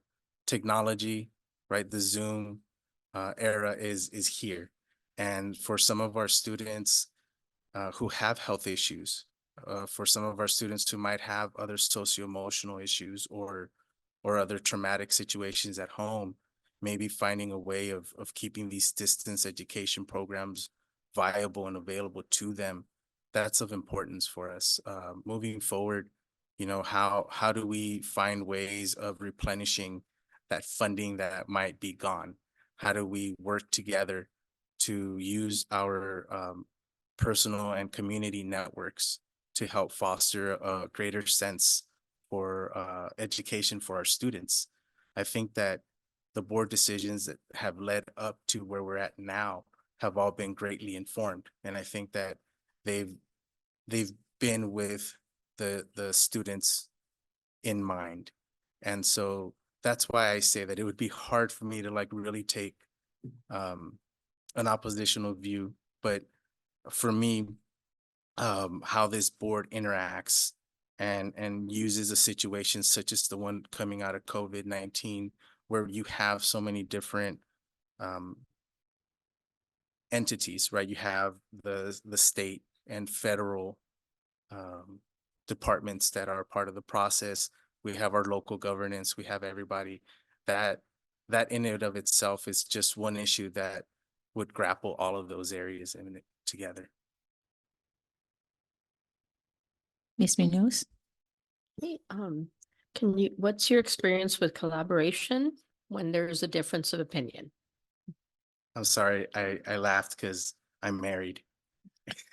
And so the first thing that came to mind was a recent conversations that I've had with my better half, and just the reminders of how we've come to agree to disagree, or how we've come to negotiate through difficult times, because that's really what it's about. It's really about collaborating with one another.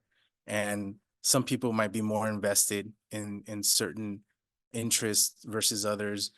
And I think it's about us understanding where that investment comes from and what that means to that person and how that relates to the larger issue at hand, particularly our students in the local community.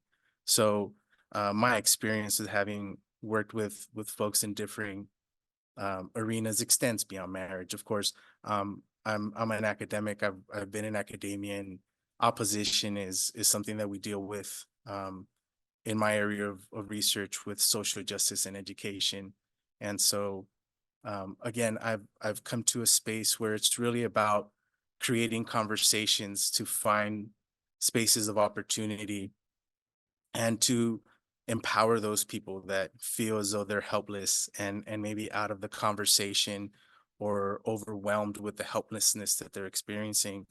And so what it really comes down to is understanding that sometimes our personal interests or whatever we're personally feeling might not be what's best for the moment. And we should all be accountable to one another and be able to be open enough to listen to the others on the board in order to hear their perspective. And as strongly as we could believe in whatever it is that it is at hand, it might just not be for the best interest at the moment.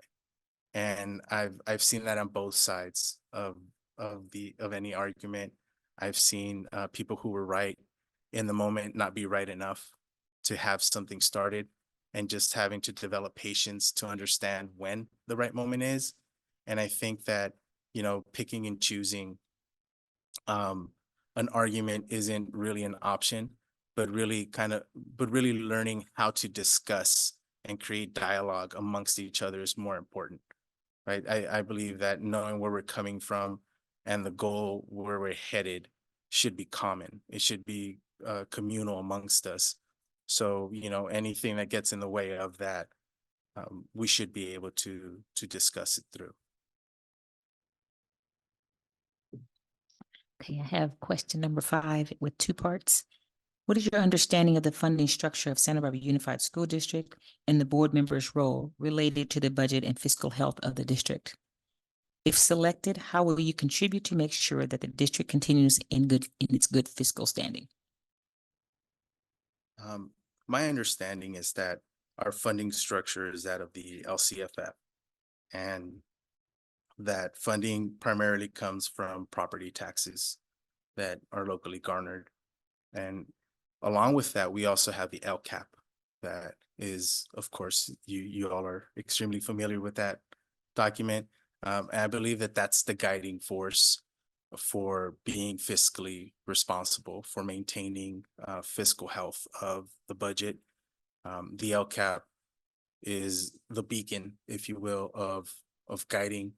Of course, there's always exceptions, and there's always life and things that pop up that were unaccounted for in the LCAP, right? But the basis of how we receive our funding would be through the LCFF. And I believe that our role is really to make sure that we stay on top of the LCAP, to make sure that we stay fiscally viable. If selected, how would I contribute to make sure that we continue to stay in good fiscal standing? Well, part of that is, again, checks and balances. I believe we're all accountable, and to a point that I made earlier, we might all have personal interests that we deeply value.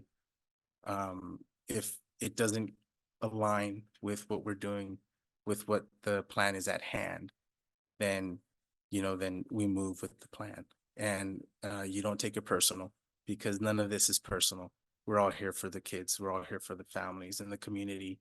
And so at that point, how I contribute, I believe, is just by making sure that, to how I understand the budget, we're being held fiscally responsible. And to the programs of which I'd like to see grown, maybe in the next planning process, that's always something that could be laid to some foundation to be built upon and grown from here until whenever that time comes. But I do believe that even in the short time that I would be a part of the board, I'd be able to contribute to that positively. Thank you. So we've got plenty of time here. So if you want to add any closing comments that you want to share with the board. Well, again, I'd like to thank you for allowing me to be a part of the interview process. I come from a different SB, San Bernardino, and being a product of public education in that school system, and watching my children grow in Goleta and now Santa Barbara School District, it really gives me an understanding for space and place, right? And understanding that my experiences have helped to guide me to be the person that I am today, but also allowing me to understand how those experiences could inform not only my children, but their friends. And so, excuse me, I know that you all also take this, I think, with the same amount of responsibility and passion as all people that serve your role. So again, I thank you for the time that you've given to the process, and also for the time of serving on the board. I don't really have a whole lot to add. I know that there's been ample time for us to discuss some of these issues. If you all have any questions, I'm open to that as well. Yeah, no, just the ones we have listed there. So, thank you, Ms. Galicia, for your time, and have a good evening. Likewise, thank you.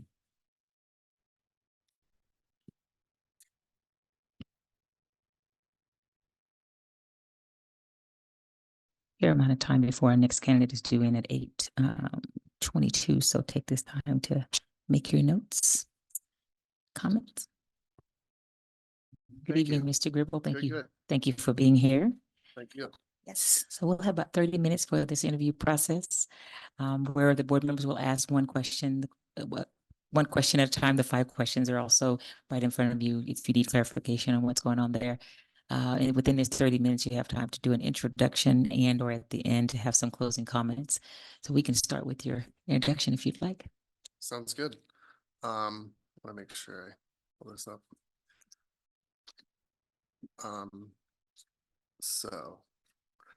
Want to start by acknowledging the Chumash people, the traditional stewards of this unceded land on which we are meeting today, and pay my respects to their elders past and present. As far as the role of the board and a bit of an introduction, I think the role of the board is to set policies, manage budgets, all those kinds of things. But at the end of the day, it's about preparing the community children for their futures. And I've dedicated my career in education to doing just that. And I would love to continue doing that, working with all of you on this board. Okay, so that was my first question. So any more you want to expand on that, or we can move to number 2? Move to number 2. Okay, thank you. Welcome. Good to see you. Yeah, thank you. Question number 2. How does an effective school board ensure opportunities for parents and community members to express their diverse range of views to inform board deliberations on important policy issues? I think the format you all have here and at other boards that I've seen works great. You have parents come in, share what's going on, share what their concerns are. Then you can start to pick up on trends of like, oh, there's a lot of people that are feeling this certain way. I might need to do some more research and figure out what's going on there. my children attend Goleta Union School District, where I also work as a STEAM teacher. And one of the things they just did recently was they just asked all the parents, hey, do you want a 2-week break or a 3-week break on the winter? And I thought that was great as a parent, you know. And I actually don't know if Santa Barbara does that or not, because I don't have students in the district yet, but they will be attending junior high and high school here. But you know, things like that, I think are another effective way that, you know, you can reach out to parents, just kind of poll and get a sense of what's going on and read the room or get a read on the room. Okay, thank you. Mr. Banning? All right, question number 3. Please tell us, please identify a recent board decision that you feel strongly about and describe how you would balance community concerns, student needs, state and federal law, staff considerations, and your personal values and beliefs to determine how to vote on the issue. Yeah, I loved how you all worked on retirement housing for teachers. I think that's great. I think for me, it comes students first, staff second, community third, state and federal law fourth, in terms of like how I'm prioritizing and balancing, you know, why are we making these decisions? Why is that important? And yeah, I think in terms of moving forward with that, I know there's been talk at the state level and federal level of trying to get more housing for teachers, you know, as we think about equity and thinking of other creative ways to help with retention and ensuring we have the best teachers here in our community for the students. I think that's great. But yeah, love that decision for retirement and helping educators out with reduced expenses in retirement. Thank you. Ms. Munoz? Okay, what's your experience with collaboration when there's a difference of opinion? You know, I'm smiling because like, well, it depends on where I've worked. You know, I've taught all over the United States and the world. And so I'll say I have a lot of experience with all kinds of different collaborations. I'm smiling because I feel like the collaborations here on the coast of California, quite frankly, have been the easiest collaborations. There's typically some kind of middle ground to be found, and that the differences are typically very slight. Obviously, there's an exception to every rule, but you know, generally speaking, when you're in a room full of people, some kind of consensus can be gained. I think about the work that I do as a STEAM teacher up in Goleta, and there's 10 of us, right? So you get this huge group of teachers, and just how well we all work together and share and collaborate and figure things out. And yeah, we get things wrong, but we acknowledge them and work to fix them and make them better for students and everything else. And it's just, I've found it to be a great experience, whether working in Goleta or, you know, I've worked at Harding, I've worked at other schools in Santa Barbara Unified School District, and there's always been great collaboration going on across the district. And with Harding, I should say that's with my work as a UCSB graduate student in the School of Education. But yeah, it's been nothing but positive experiences with that. Minor differences of opinion, really, at the end of the day. Yeah. Okay, and I have question number 5, which is 2-part. What is your understanding of the funding structure of Santa Barbara Unified School District and the board members' role related to budget and fiscal health of the district? And if selected, how will you contribute to make sure that the district continues its good fiscal standing? Got to get my notes out on this one. I didn't know this last time I interviewed, and I didn't remember the numbers this time. So, but I do know, because when I don't know, I do my research. So I've got it now. 68% LCS, LCFF funds, 16% other state, 7% local, and 9% federal. I do know that it hasn't always been that way. And to me, it seems nice that there's a lot more local control over the funds, whereas it used to be more with the state. So I think that's great. And then, yeah, as far as fiscal health, the district, I think that's really important. I also know with a large board, it's not like there's only one person making a decision. So the fact that consensus has to be reached, I think there's generally going to be a good decision made there. And yeah, my credit score is over 800. I think being in good fiscal standing is important. Yeah. And if selected, how would you contribute to the good standing? I mean, I guess I know it's a bit of a weak answer, but I guess in terms of, I guess that is my answer. How would you contribute? It's like, yeah, I manage a budget, you know, both as a teacher and as a parent in the district. And I've always been in good fiscal standing in my own personal life, and so I would, and in my professional life, and so I would continue that as a board member. Yeah. We just want to make sure. Oh, yeah, no, yeah. I mean, my wife's a CPA. I'll say that too. Finances is not like my main thing, but I've never been in debt or in trouble in that department, professionally or personally. So I would like to continue that theme. Well, I appreciate that. Yes, yes. Well, we have quite a bit of time, James, here. But if you want to use some of that time to share any additional comments with the board that you haven't already shared. No, since this is my second time meeting you all, I think we're good there. I just recall the principal I had who was famous for the 7-minute staff meeting. And I was always a fan of that as a teacher and a disciple as I don't know what time it is, but that did feel fast given that I had a half hour. So yeah, great seeing all of you. Thank you for your time. Thank you so much. Have a Thank good you. evening, Yeah, Mr. you Ripple. too. Take care. Okay. All right.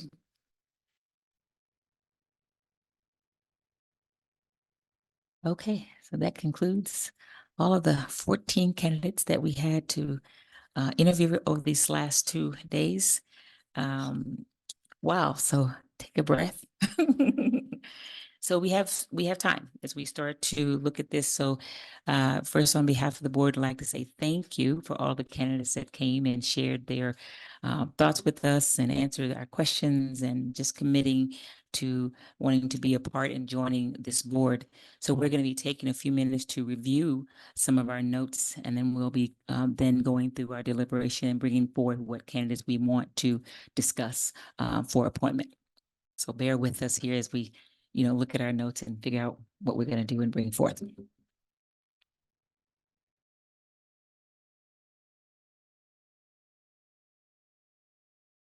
Okay, board members, as we come to the time to deliberate and discuss not easy decision. We had some great candidates that came forward and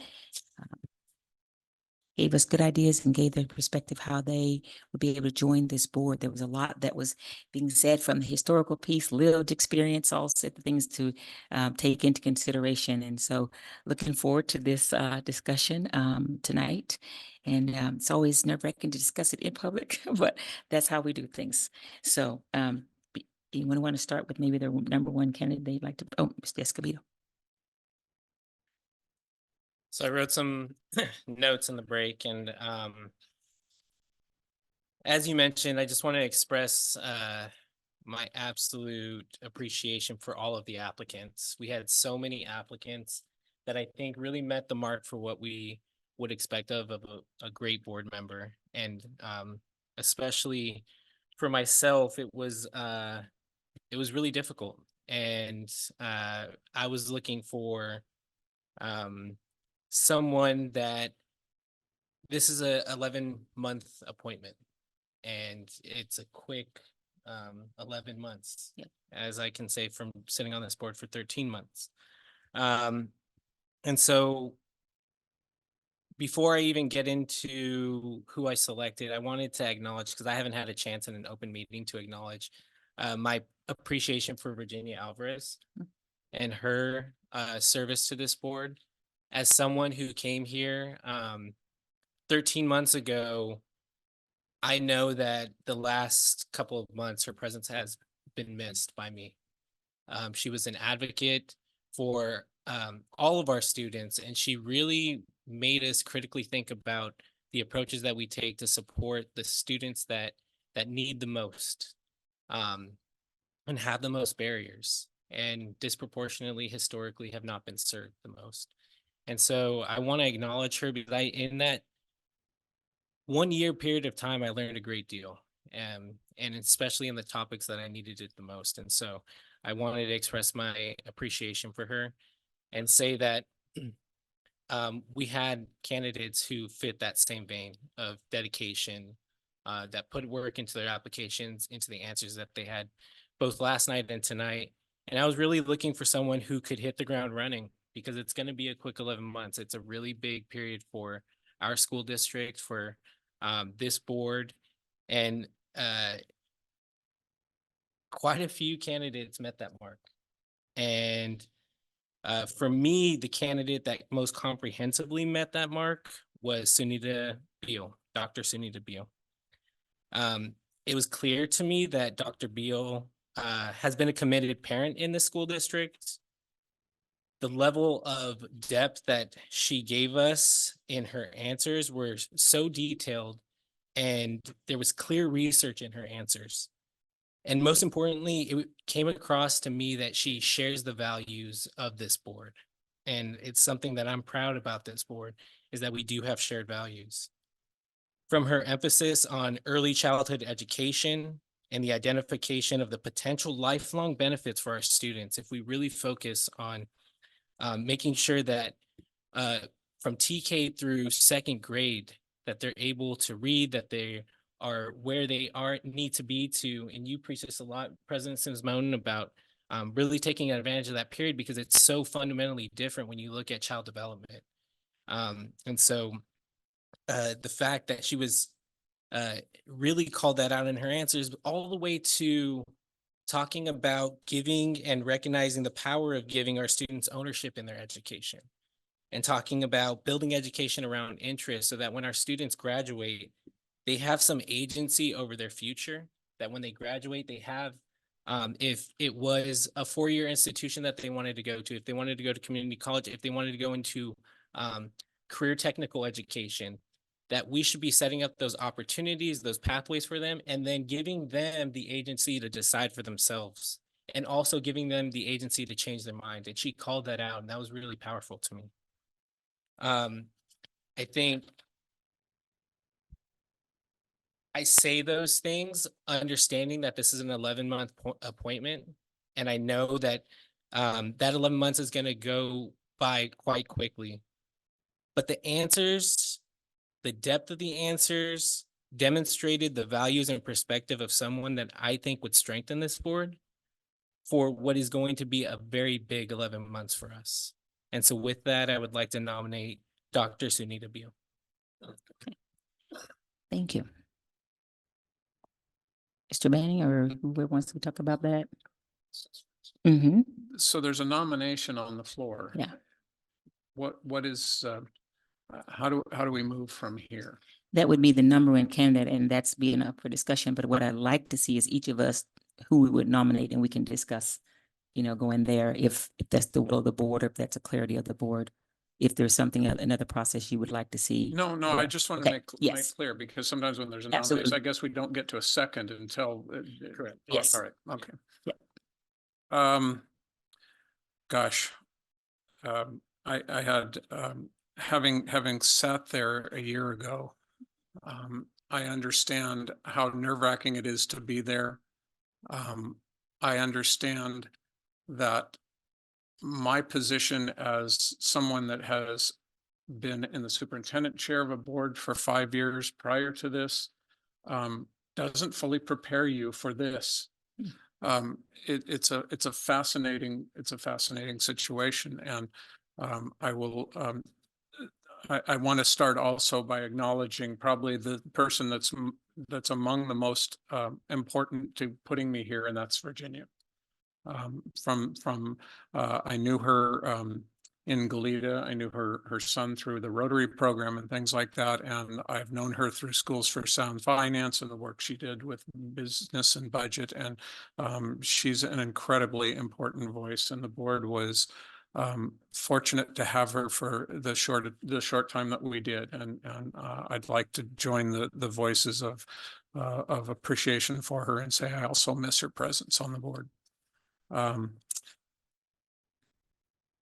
So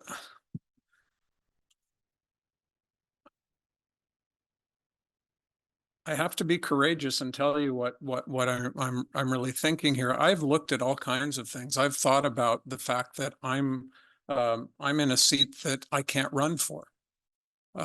And I know that we have people that interviewed today that were from areas that weren't the seats that are open, either mine or Virginia's, and some that were, some that weren't. And I'm trying to pull all these things together to figure out what's the best way to use the next 11 months. And we've heard from candidates the thought that it'd be a great idea to not have the power of incumbency granted for someone. On the other hand, having the power of incumbency and having experience gives the board some potential for continuity that you don't exist if it's simply, I'm going to be here for just 11 months and then I'm going to be gone. So all these things come into play. And what I'm going to say is, I think my first choice, which is first among equals, I do want to say that. I want to say that I have a background in human resources, and I start by looking at everybody in the pool, and I kind of say, okay, who are the people that are sitting up at the top that I would say any of these folks are okay? And I'll tell you that I'm pleasantly surprised by how many people fit into that place.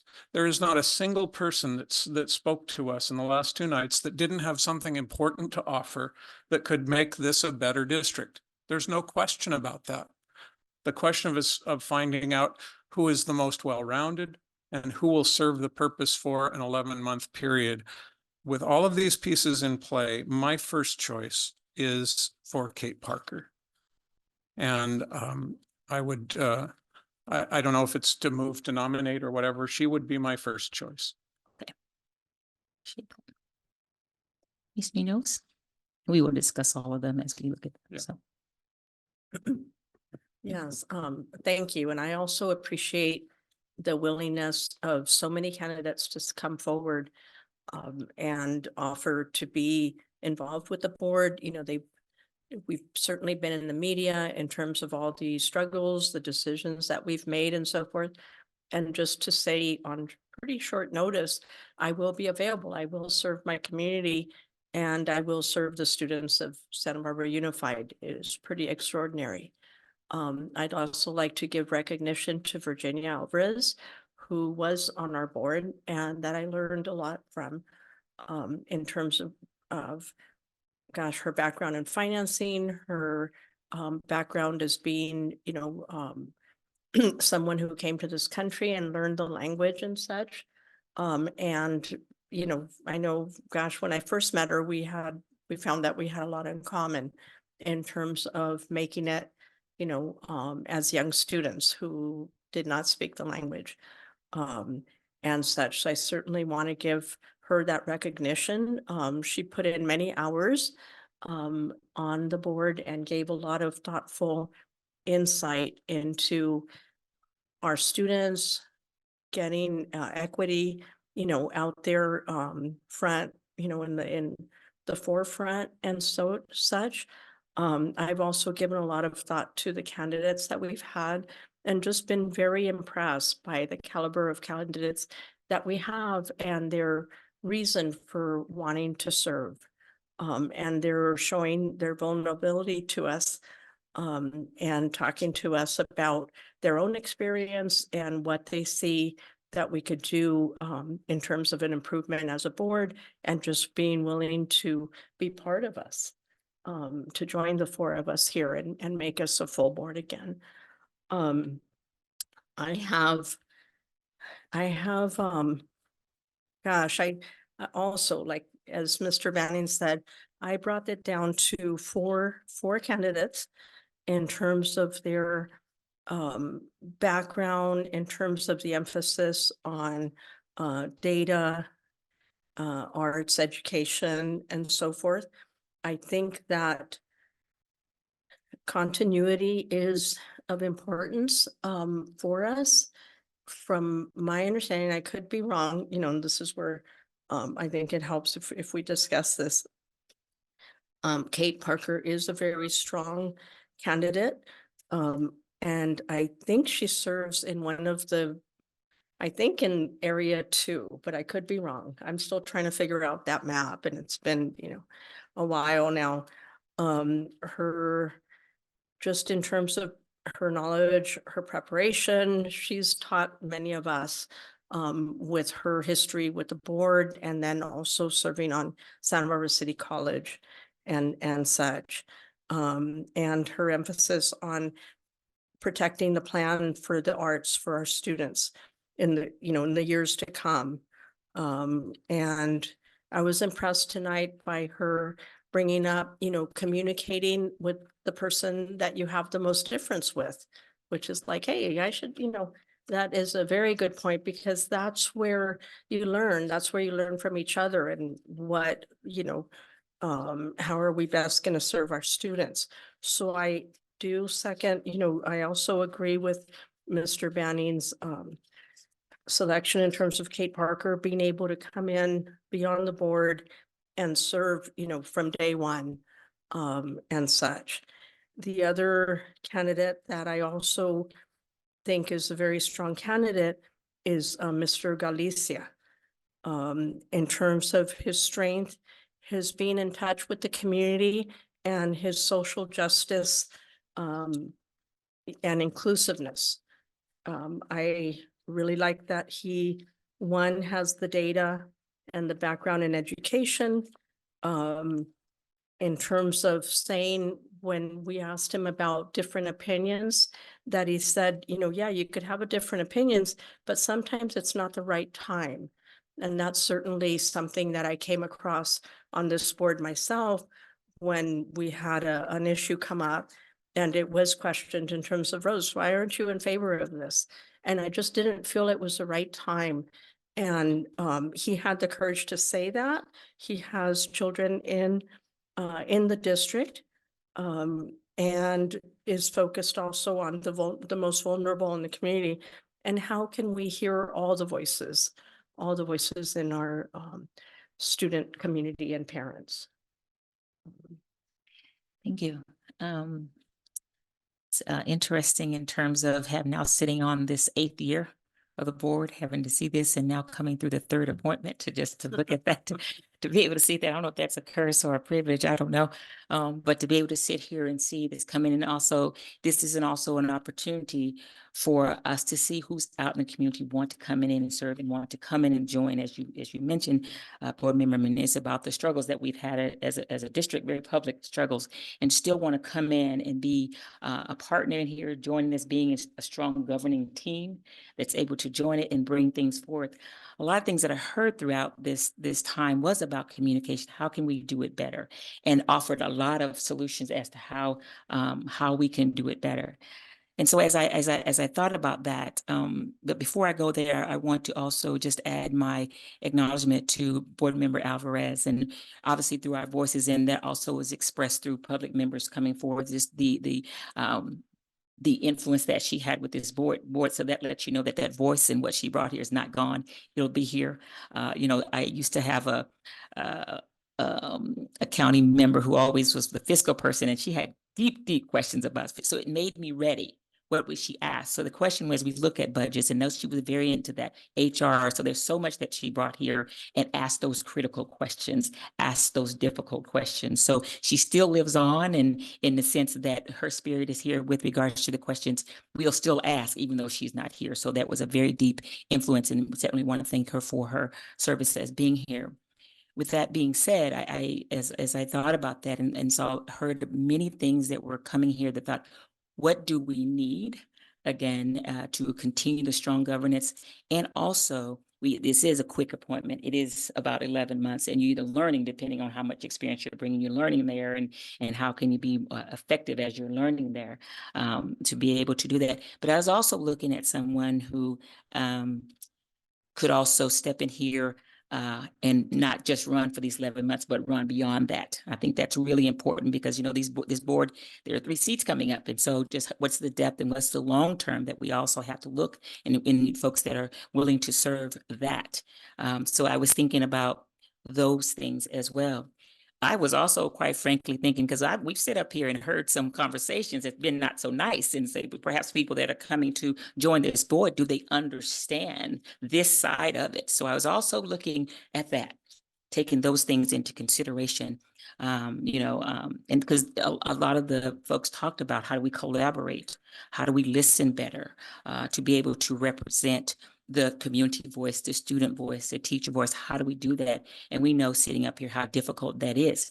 So someone coming from that hasn't necessarily been in these shoes, how are they going to fit into that? And quite frankly, there was just a feeling like, last year when Mr. Banning came in, it was like, there it is. because that was the need that was being felt. And sometimes it's also about intuition as well. I'll just, be honest about that. And so with that being said, I had Miss Sunita Bill as well. I thought, some of the same comments that you spoke about, that was very clear. She had a very clear plan, a very clear how to address it, and certainly had me at the TK. You had me right there, because how critical that is, and how critical that is to allow our students to have agency about their life. We've got to start early about that. And so I really appreciated her bringing that, and having been on some sides of in different community meetings, on the side of receiving emails, different person came here. You're not going to be too much different than you are, really, right? And so I really appreciated the research. She talked about research that she was going to do if she didn't know an answer. And I don't think we should be afraid that someone coming might, that maybe give us angst that they shouldn't be here, because that keeps us on our toes about, let's think about this. I might want to have an open mind, and we don't want to have such like-mindedness that we're not able to see things because we may have the difference of opinion or hearing that difference. And that is something that, Ms. Alvarez brought. Those uncomfortable questions, and sometimes that can feel like contentiousness, when in fact it's making us stronger as a governance board. And it's so critical to be a strong governing board. It is critical, because we can't lead. Because when we're not strong, we get to feed into things, because we're not leading through it, we're feeding into it, right? And so that's where I was really listening very intently from Miss Bill, how she would approach those things, how she would work collaboratively. So that would be one that I would support as bringing forward as a nominee that we certainly I would want to have for discussion for appointment. So with that being said, so how would you like to, so right now it looks like we have Ms. Sunita Bill before that, and also Ms. Kate Parker. And so I think Mr. Banning, and also I'm hearing that Ms. Munoz says Kate Parker is your so let's discuss this. What are we saying? Let's talk about it. Whoever wants to start.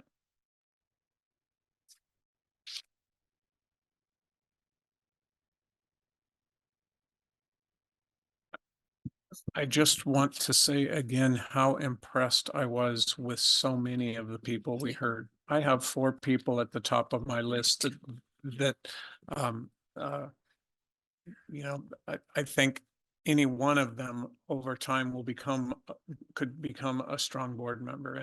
And so my choice for Kate Parker was based on a couple of things. Primarily that this is a short-term kind of thing, and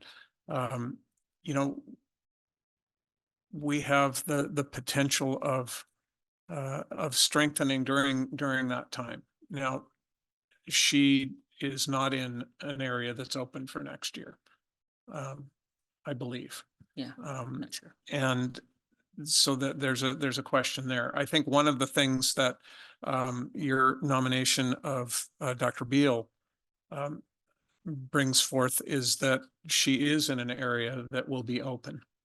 And we talked, we've heard different perspective on the power of the incumbency, but what's more important is that without somebody that has the potential to do 11 months and then come forward for the next term, if elected, you will guarantee without that, if you pick somebody from either that's not 2 or 5, the potential that the board becomes very, very new after elections. So, I mean, that's something we have to consider in this as well. I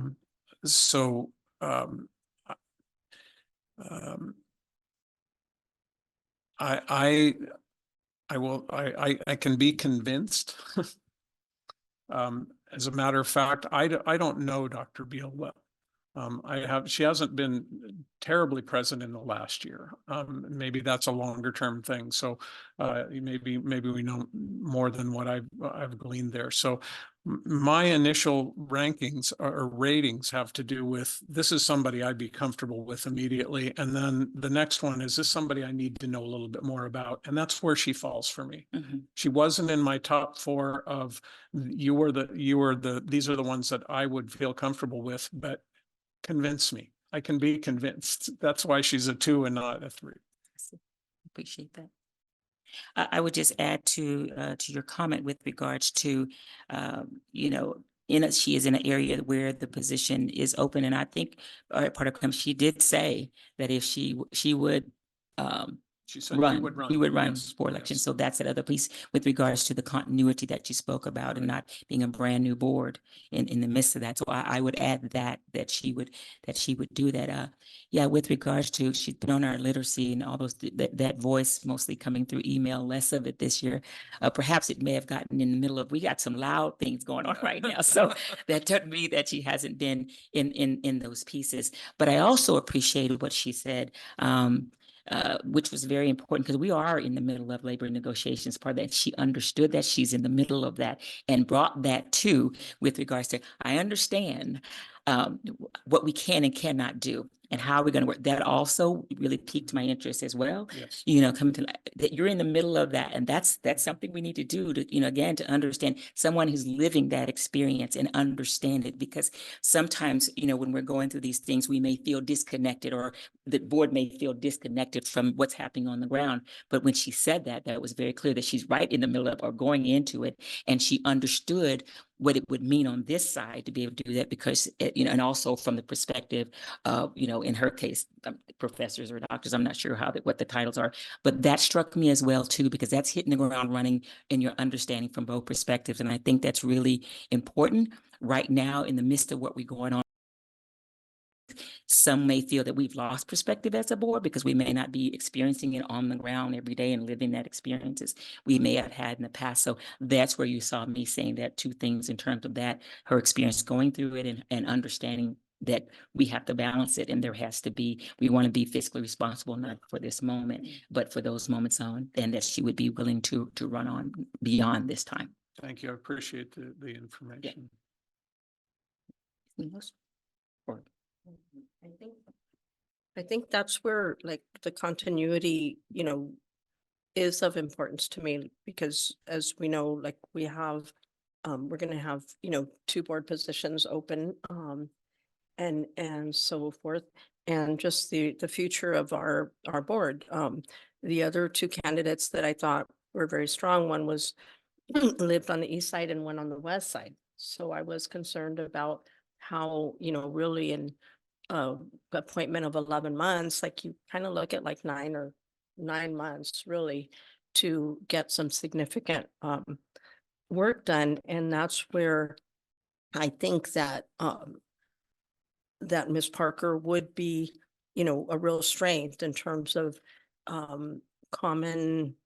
I've seen her work on the board, when I would attend board meetings before I came on, and certainly I'm familiar with what she stands for, and saw that in terms of her interview with us.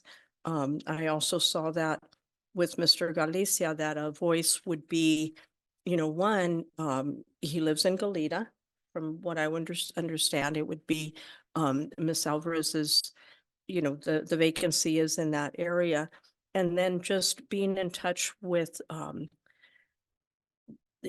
the young men, the Latinx and students of color that we have that are, I feel like, are at such high risk, especially in these times where we have seen, the violence, and we've seen a lot in our community, and just being someone that they can relate to, that our young folks can relate to. And that's why I believe, and I could be wrong, I don't know if, I think Kate Parker is lives in an area where she would be in area 2. I think it is. Could we confirm that? She's in 3? So would that be That's their. Cindy, right? Okay. Yes. So I'm the one, okay, so I stand corrected on that.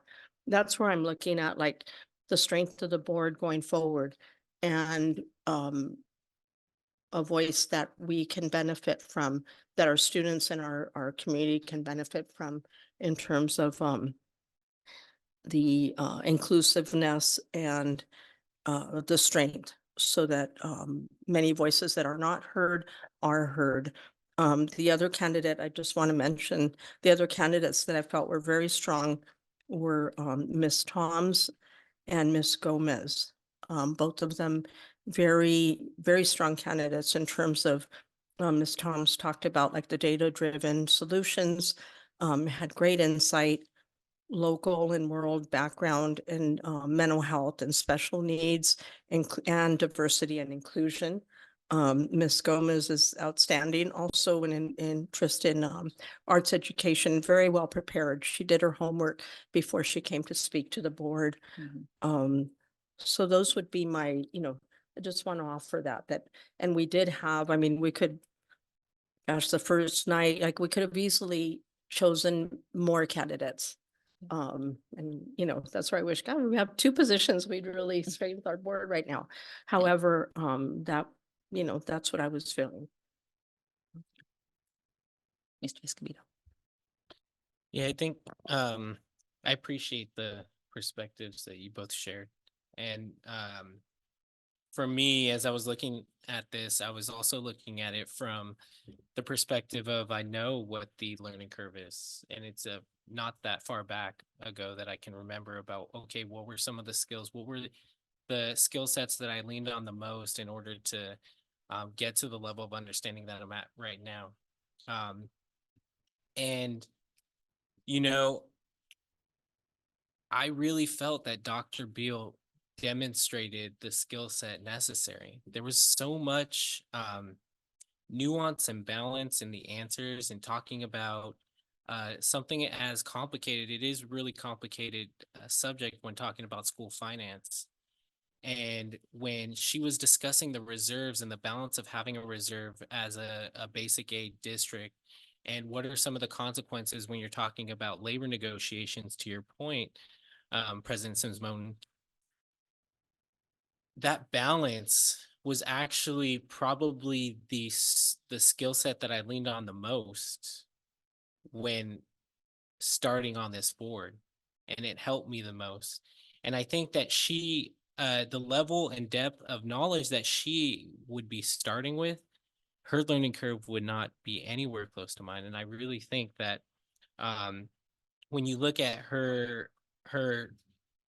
resume, even just not meeting Dr. Beal, but on her application and in her interview, that came across to me is not only an understanding from participation over the years, but the gumption to do the research and to really dig in on issues as complicated as school finance, and then connect them to the real tangible results that exist for our students and for our employees. And I think her experience being on the other side of the negotiating table is a good one to keep us grounded on this side, as we're in the middle of this process, one that she's familiar with. And I think when I think about what do we have in the next 11 months, we have more curriculum coming to us. We have evaluation of curriculum that we've already adopted, one that she has been involved with at the school district. We have labor negotiations, which she has experience in, and we have much more even beyond that. We have a tough year when you look at the governor's budget, in which he just released. It was clear to me that she did research outside of just figuring out the basics of what the mechanisms of a basic aid district. She actually got into our budget. So when I think about all of those things, even beyond the appointment itself and whether she runs and whether she wins, because quite honestly, you still got to go out there and you still got to run a campaign, and you still got to knock on doors and talk to people and convince people to vote for you. So nothing is a guarantee. But I really think when it came to the vision, connecting the details and painting what that vision and what those values are, that I think resonated with me and told me that that is what we needed. When you talked about when Mr. Banning got on this board, and we joked about it, but you weren't my top choice. But the second that you sat on that board, I was like, yep. I didn't see it then, but I do see it now. And so that same feeling, that resonated when you first sat that first time, that is what I got from Dr. Beal. Mr. Ben? I also noted in the deliberations that went on where the initial consensus for me existed was with the president and the vice president of the board. And at some point there is a deferral to that experience and so forth. I don't disagree with anything you've said about Dr. Beal, and I am willing to remove my nomination for her and move forward with your recommendation. Remove your nomination for Ms. Parker? Yes. And then, okay. I'm sorry. Yes, my nomination for Kate Parker, I will rescind. I just want to add to Ms. Nelson, I had two in terms of just my top four that I was looking at. It was hard to even, because there were so many things and so many, because we could take a little bit of everybody, then we'd have that perfect board member, but we know we don't want to be that perfect things. That meaning you no longer have to work on things, right? So I also had Ms. Gomez coming, strongly here. As a parent and how she prepared and what she with the data driven things. I also had Miss Celeste Caffrey. I really appreciated her energy, also as a parent coming forth. And that was saying what's going out into the community. We're looking at this position right now, but there will be 3 spots opening up here. And so what's going out there, so what could potentially be coming in here in the various areas is important to see as well. And yes, of course, I have served on the board with Miss Kate Parker, and it spoke very well to me about the deep and direct experience that she has and brings. And I think there's still opportunities, again, as we talked about, how can we have much more communication and input to this board from the community voices. And I think there's an opportunity to take advantage of her deep and, depth of experience that she brings here. But I also, as we're thinking about this going forward, I want to make sure that we are a board that's being innovative and thinking forward and not thinking comfortableness, so to speak, right? We have got to get out of that and start to look at that. And so sometimes we've got to take a chance outside of what may seem comfortable and bring in a different perspective. And so that's what I was saying, because I'll tell you, I had a little heart palpitation. I'll just be honest about it. Because I mean, having different experiences and reading some of those emails and Dr. Bill, she said, yeah, you said you heard from me in emails. Yeah. They've been critical and in terms of that, but not taking it personally. So I have a little angst about that, but don't allow that to keep us in a safe zone. If we have candidates that are coming over here with innovative thinking and moving us forward, we've got to be progressive in our thinking. We've got to start to move forward and to be able to continue to establish a culture here. And I have to be honest in terms of all this. I do want to make sure too, as we think about candidates that are coming forth, even at this appointment, and even perhaps those that may be running for open spots, not to ignore cultural things that has to change in this district.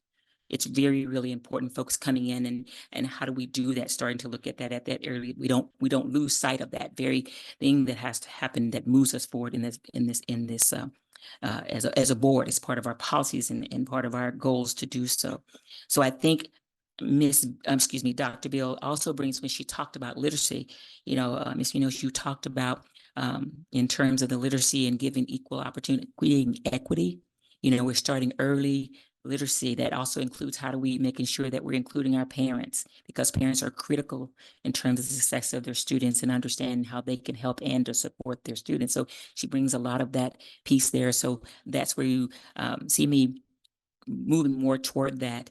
But at the same time, I think some of us have crossed, all four of us, that we have the experience that was brought here by the candidates in our top four have really kind of talked about that. So I just wanted to add that there are the top four, where there's parents, your preparing experience, as well, the enthusiasm, and really looking at these candidates that don't just keep us comfortable, but keeps us outside of that and keep us moving forward.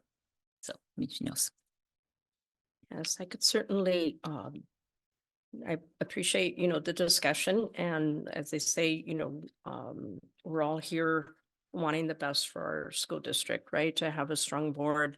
One of the things that I appreciated with Dr. Beal was that when I asked her the question about when you have a difference of opinion, she said, it's often a misunderstanding. There can be resistance to change, and her addressing, why does someone feel so strongly? What are their fears? And getting to the kernel of it, just, getting into the actual discussion, like, why are you feeling this way? Which I think would be, a strength on our board. And certainly, her knowledge, her expertise and so forth, I think would be, certainly as a doctor in student, UCSB student health, and as a parent, I think would be a great asset. So I could certainly support that. Mr. Manning. I'm just looking at my notes and lighten up things a little bit here. I wrote down one thing she said in her introduction that I think was among the wisest things she said. Mm-hmm. Board service was not in my ideal for future, Right. but I thought I'd give it a chance. Exactly. We may need to have that as part of our, as part of our tagline in terms of that.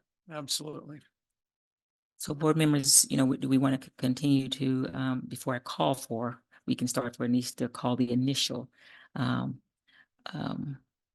nomination. Are there any further discussion? Am I hearing, I want to make sure that our voices have been heard and we feel good about that we've been able to share our thoughts and where we want to do tonight. Well, then I would like to say in conjunction with my initial need to be convinced that I would like to second the nomination for Dr. Beal. Okay, so I just want to make sure on the record, officially, you want to make the nomination. So if you'll do that, then we'll do it. I'd like to officially nominate Dr. Sunita Bill. And I second. All in favor, please raise your hand and say aye. Aye. Aye. So moved. Dr. Bill, probably, we're going to call her. Okay. So thank you, board members. I know this was not an easy decision. I know it may sound like it was, but it wasn't.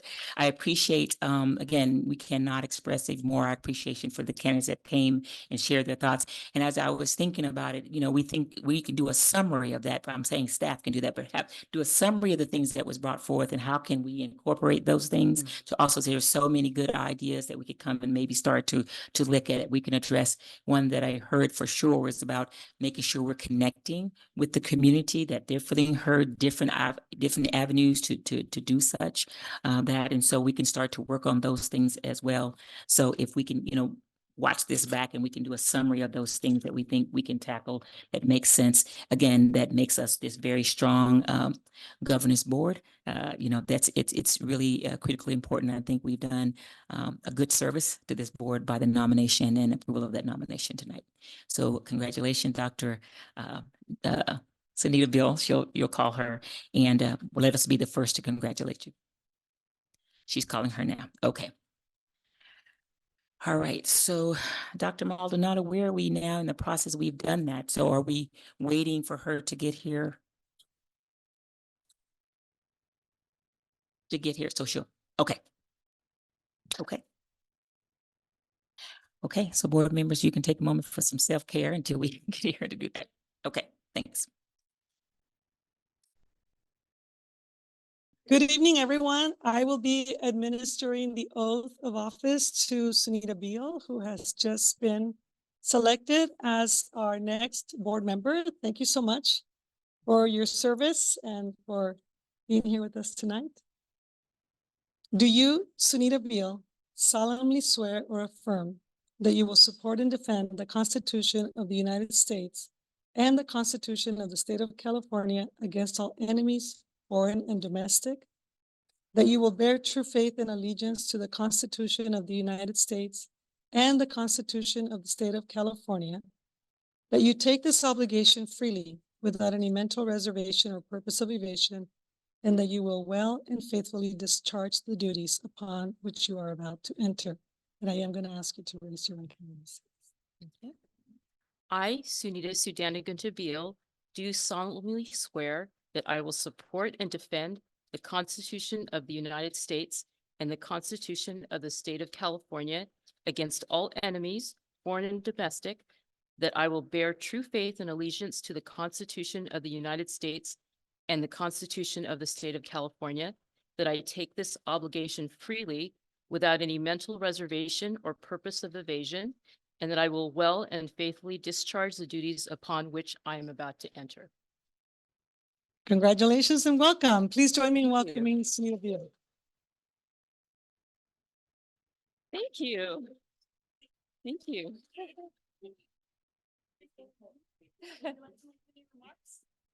Oh, I am very excited. I would have to say I was at home in my scrubs. It was an urgent care day, so I listened to a lot of the candidate remarks and I thought they're really good people here. So I feel for you. A little bit of everyone would have made a wonderful board, right? So I feel honored that you chose me. I'm going to try not to give President Sims-Moton any palpitations, but excitement, yes. And I feel very passionate about the things I said, and I would like to pursue them in a way that's collaborative. So I'm excited and thank you for this honor. Thank you.